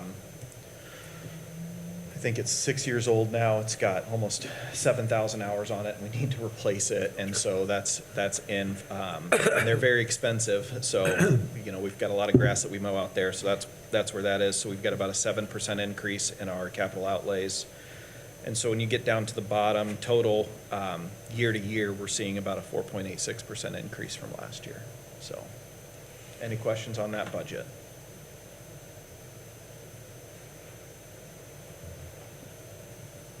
Okay, the second one is 4652. And that is the airport, it's called the Airport Depreciation Fund. It's really our capital outlays fund. I don't know, Kelly, if you know why it was ever called the depreciation fund. We were joking about that the other day. But working with Kelly and Lynn, I would like to thank the council for all of your patience with me the last few months as we worked through all of these additional appropriations, as partnering with the county, with them matching in some of these grants. It was a little bit of a learning curve for us to figure out how to use that money and put it into our budget and spend it. And so talking with Kelly and Lynn and their team, it made the most sense to put that $500,000 in the depreciation fund because it's not a taxpayer funded account. And it doesn't affect the tax rate. So if the county would decide not to partner with us on a given year, we can just line one cut that out, and it doesn't affect the city's tax rate, and it doesn't affect my budget. It also has the added benefit that we don't have to do continuous additional appropriations every single year moving forward as we work on this partnership with the county. And so that's why the $685,000 is in there. We've currently got about $185,000 in that budget. The bid for our east-west runway project came in under, and so we're rolling that money over into next year. And fingers crossed, we've got a grant that I'm working on right now with the state. If we are successful with that, we might be able to actually do both the second and the third phase next year, which would save us some money and obviously save us some time. And so that's another avenue that we're working on as well. So to have a little bit extra in there will just help with that match. So, any other questions? I just want to say thanks for being so assertive and aggressive in going after that money that's out there. Yep. Yes. I'm amazed at Nick. I get to meet with him. Hasn't been much lately, but a lot of times meeting and how creative he is with local dollars. I won't say limited. And now working with the county to improve that airport, which is more than just the Warsaw Airport. It's serving the entire area, and we all benefit from it. So really appreciate your leadership, Nick. Thank you. Right now, our crop dusters are telling us they're slated to hit, I think they're looking at about 390,000 acres out of our airport, not just in K County. Whitley, Wabash, surrounding counties are benefiting from that as well. So Yeah.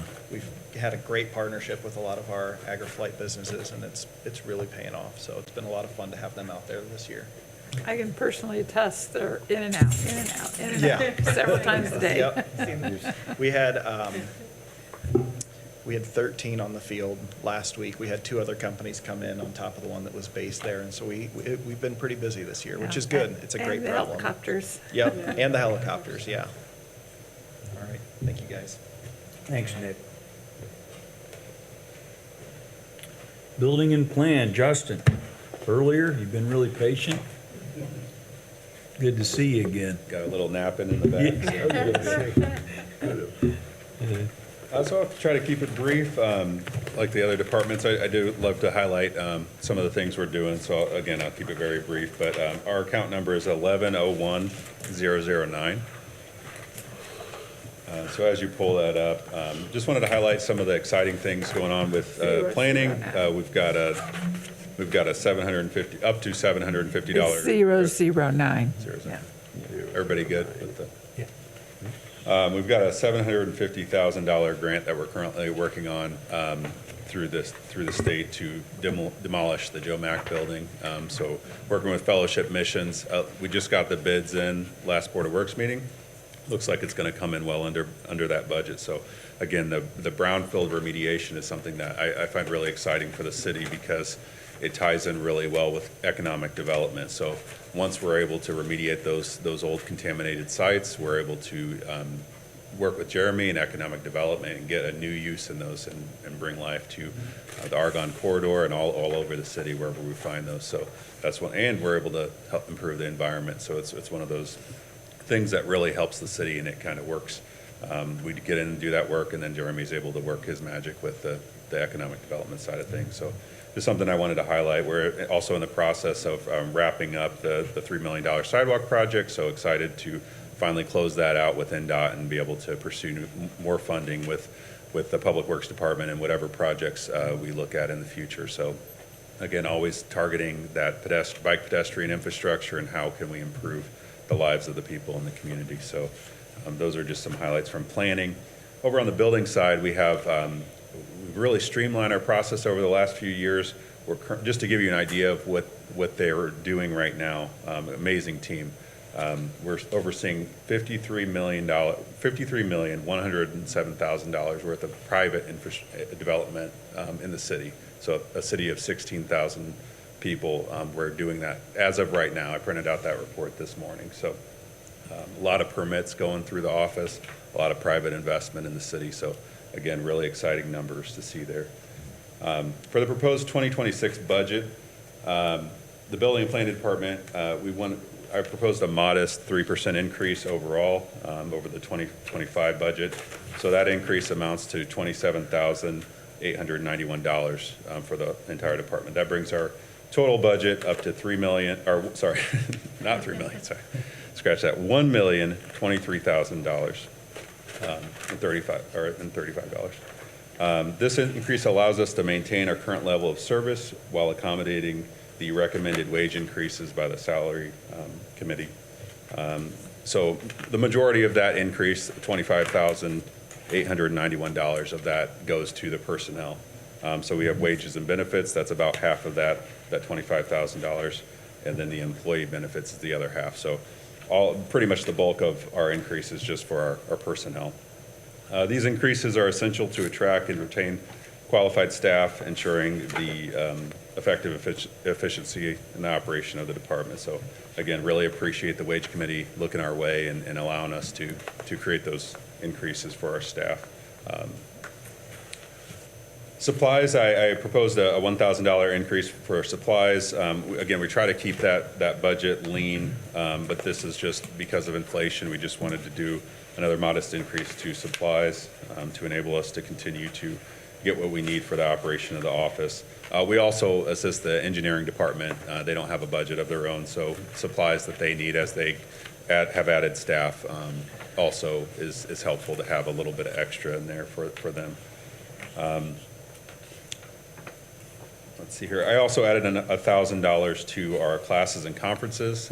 This is due to staff being promoted, and there are courses and certifications that we would like them to get. So that extra fund in there will help us enable those new staff members to get certified where they need to. The rest of my line items have stayed the same. So professional services, there's no increase. Communication and transportation, no increase. Printing and advertising, no increase. Other capital outlays, no increase. So again, trying to be very conservative with our budget, but we do appreciate the ability to increase the benefits for our staff there. with that, if you guys have any questions, that's what I got.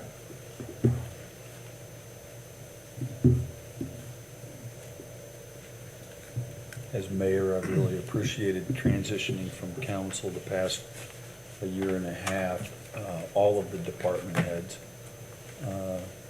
countless hours with Justin. He mentioned the 2 projects and his patience and his ability to prepare for these meetings and then sit through them and try to keep me to behave in some of those meetings. I greatly appreciate it. So, especially helping out fellowship missions and all the stuff that you had to go through, we had to go through, but again, just to get to that point to help them, appreciate it. And then all of you have seen the sidewalk project. How many years was that in the making? I forget. Probably 7. Yeah, I was gonna say 5, 6, or maybe 7 years, so really appreciate it. And lots of people, countless people enjoying it this time of year, so thanks, Justin.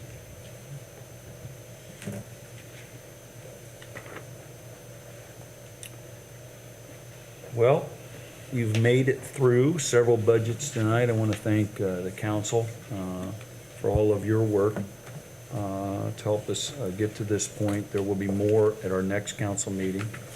Are there any questions or comments from any of the board members?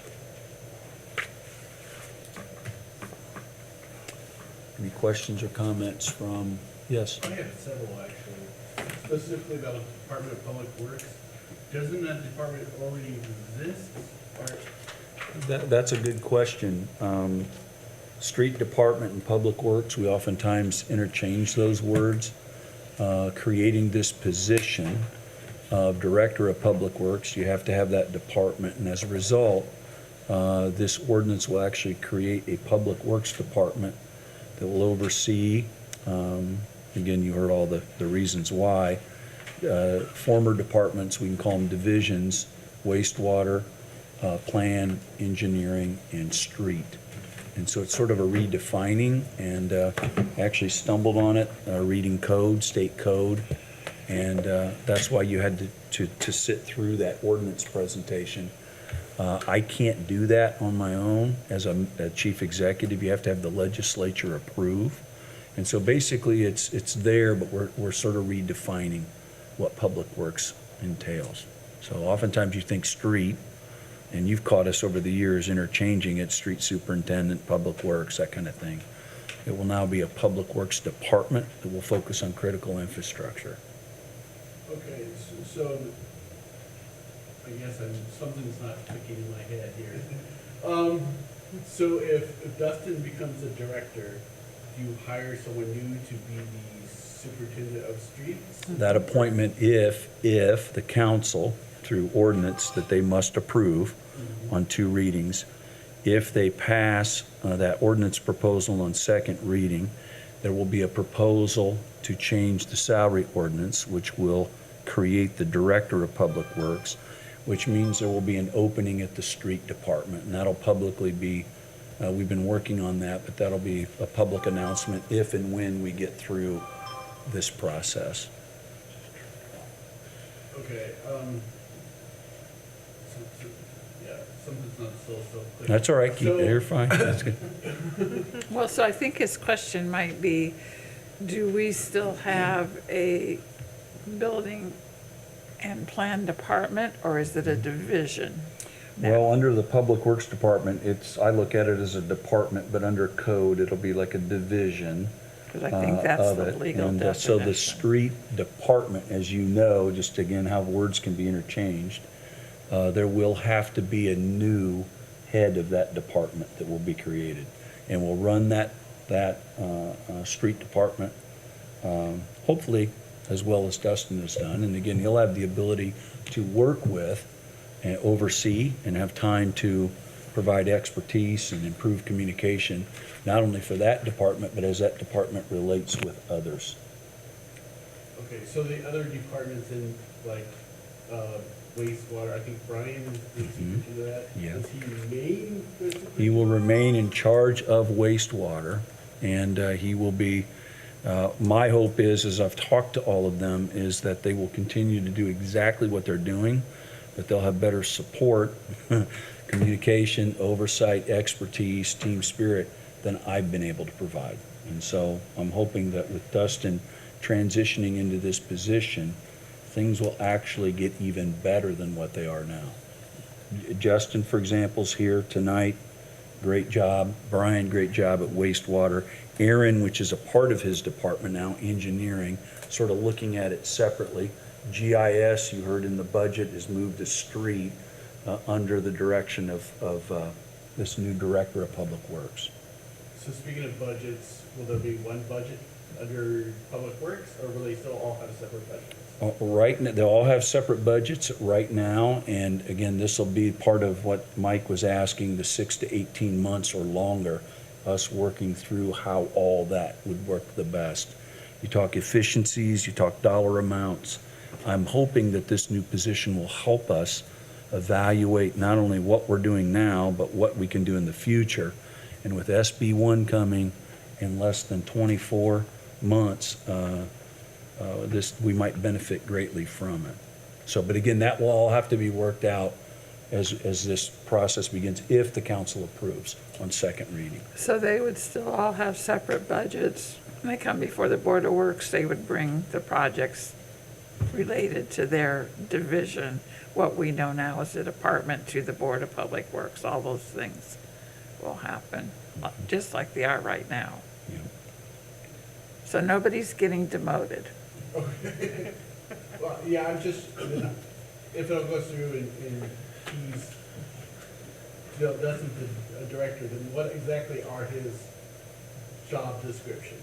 What, day-to-day, what's his job description? Good. If the council approves, you'll be seeing the amendment to the salary ordinance. There has been a new job position that has been created, but again, it's sort of cart before the horse. I'm trying to, out of respect for the public and not to be out of turn, great questions. You're going to see those kinds of things or hear about that as we move forward if the council, because of state code and rules, supports that ordinance. So one thing will lead to another, and you'll be able to see that and hear about that as we move forward. Denny actually has drafted, if the council approves on second reading this ordinance tonight, he is actually drafting an amendment to the salary ordinance and a job description for Dustin.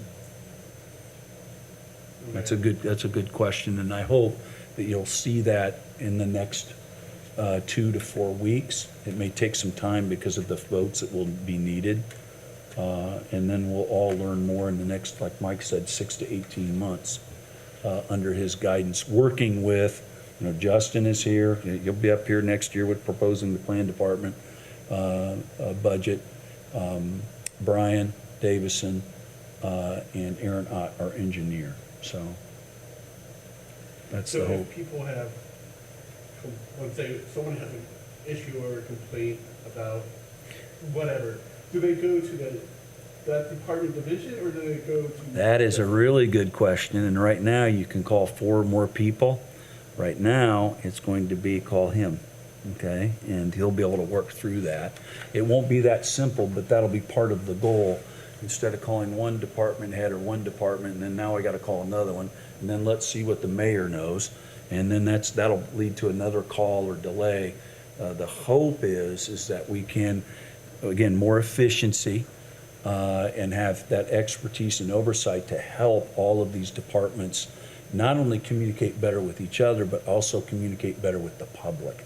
That's critical. And again, it's just, if you were able to see, again, it is not that that when things aren't going well, I would like to see us become even more efficient, but you'll see phone traffic, email traffic at times, and it's like, what exactly or who exactly is in charge or the point person, and that can really help somebody on Main Street or whoever it may be that needs something. I'm hoping that this will help those matters.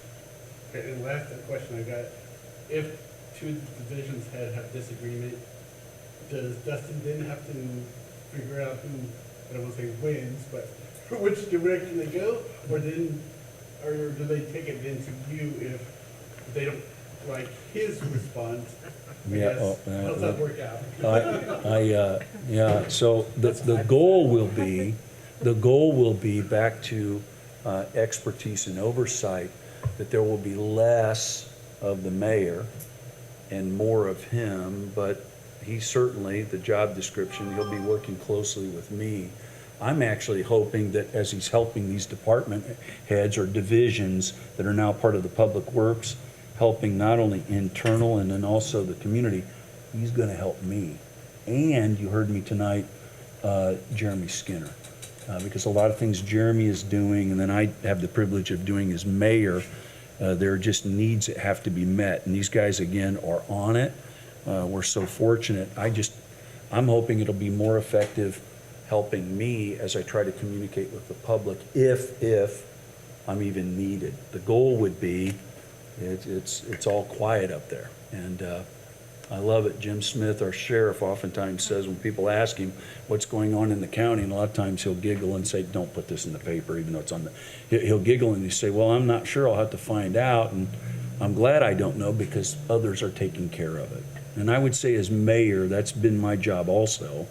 A lot of things are being taken care of, but I'd like to see if we can get even better, starting with me, notice, stepping aside and allowing someone else to work with not only the residents sooner than later, but also our department heads that are all doing a great job. I'm sure I'll have more questions. Yeah, good.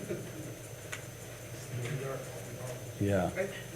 No, that's great. No, you need to ask, because if you're asking, others are. And again, that's just my knee-jerk response. But there's been a lot of effort, so I hope you're feeling like I'm comfortable. It's a big deal. The easiest thing would have been to do nothing, but appreciate the council entertaining this, because it's been a lot of hours working with them and actually getting advice from them individually and now collectively to get to this point. So the whole goal is how can we serve the residents and serve them even better. When do you ask someone to help your child with piano, which I did? I have two adult children now that can play the piano. I didn't teach them.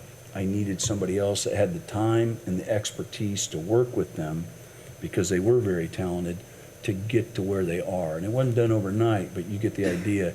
It's that way in anything. And I'm just hoping his leadership will help. He just looked at me, and Dustin, I appreciate it. What has been the lecture? Team spirit, team effort. Because of what? Better oversight and expertise. And if we have those three items, we're probably going to be more efficient. And we're also, because we're more efficient, people are going to notice we're communicating more effectively internally and with the public.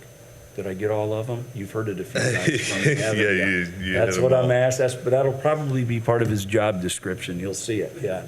So Yeah, he puts them in a different order than I do, Dave, but, but it's back to why I should not be talking to you and he should. Good. Okay. And I think most council members have seen this. We sent this out, but we're talking about goals. I mean, the 5 words: communication, team spirit, efficiency, expertise, and oversight.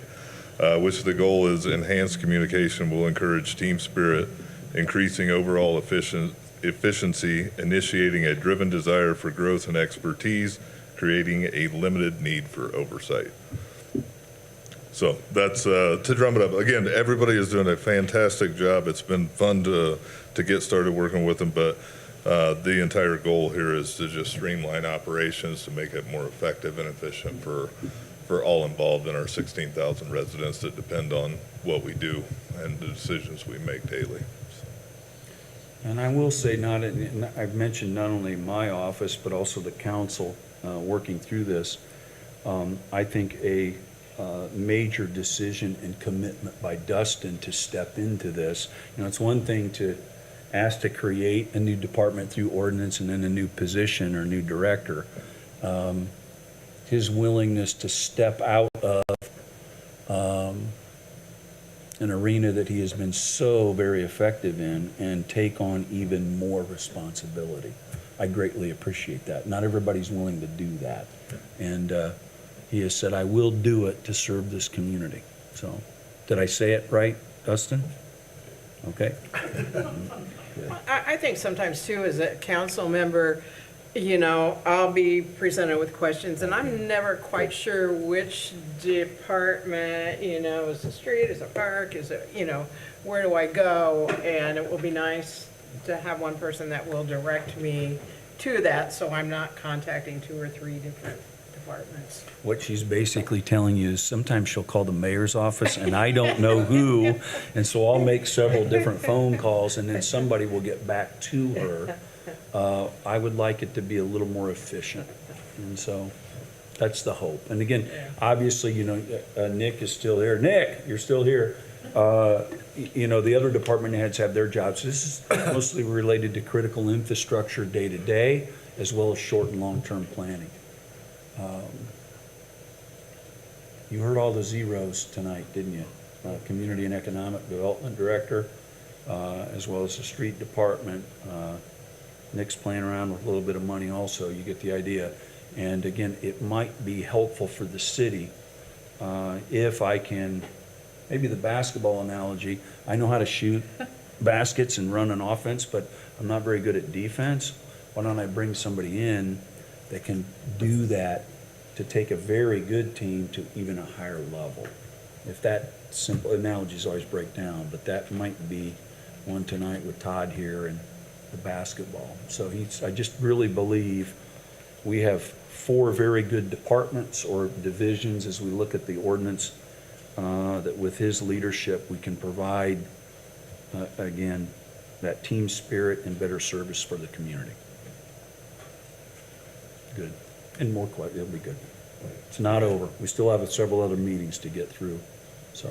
I just, maybe the community, public, when they see created Department of Public Works, will be confused or something. I'll be home tonight watching Andy Griffith as you're typing that up, and I really appreciate it because your ability to explain that, those interchangeable terms, right there, we're going to be more efficient. Do you need to talk to the Public Works Director, or do you need to talk to the Street Department Superintendent? Who do you need to speak to? You get the idea. Okay. Good. Hopefully okay with council. Appreciate your patience and. All right. Any other questions or comments? Look at the clock. We're actually, history, we're pretty early. Actually, this is not bad. Not bad. It is not bad. No, it isn't. So all the department heads and their work, and they're pretty comfortable too with the overview, and they've done a great job. Kelly, thank you so much. Lynn, getting, or well-deserved break for Lynn. And Kelly, you filling in on a variety of fronts tonight, the Board of Works on Friday, and then also just day-to-day stuff. Call Kelly. All right, good. Thank you for tonight. Anything else? All right, I'll entertain a motion to adjourn before 8:30. So moved. Motion by Jerry, is there a second? Second. All in favor, please say aye. Aye. We are adjourned. Thank you very much. We made it. Denny, you here too? Thanks.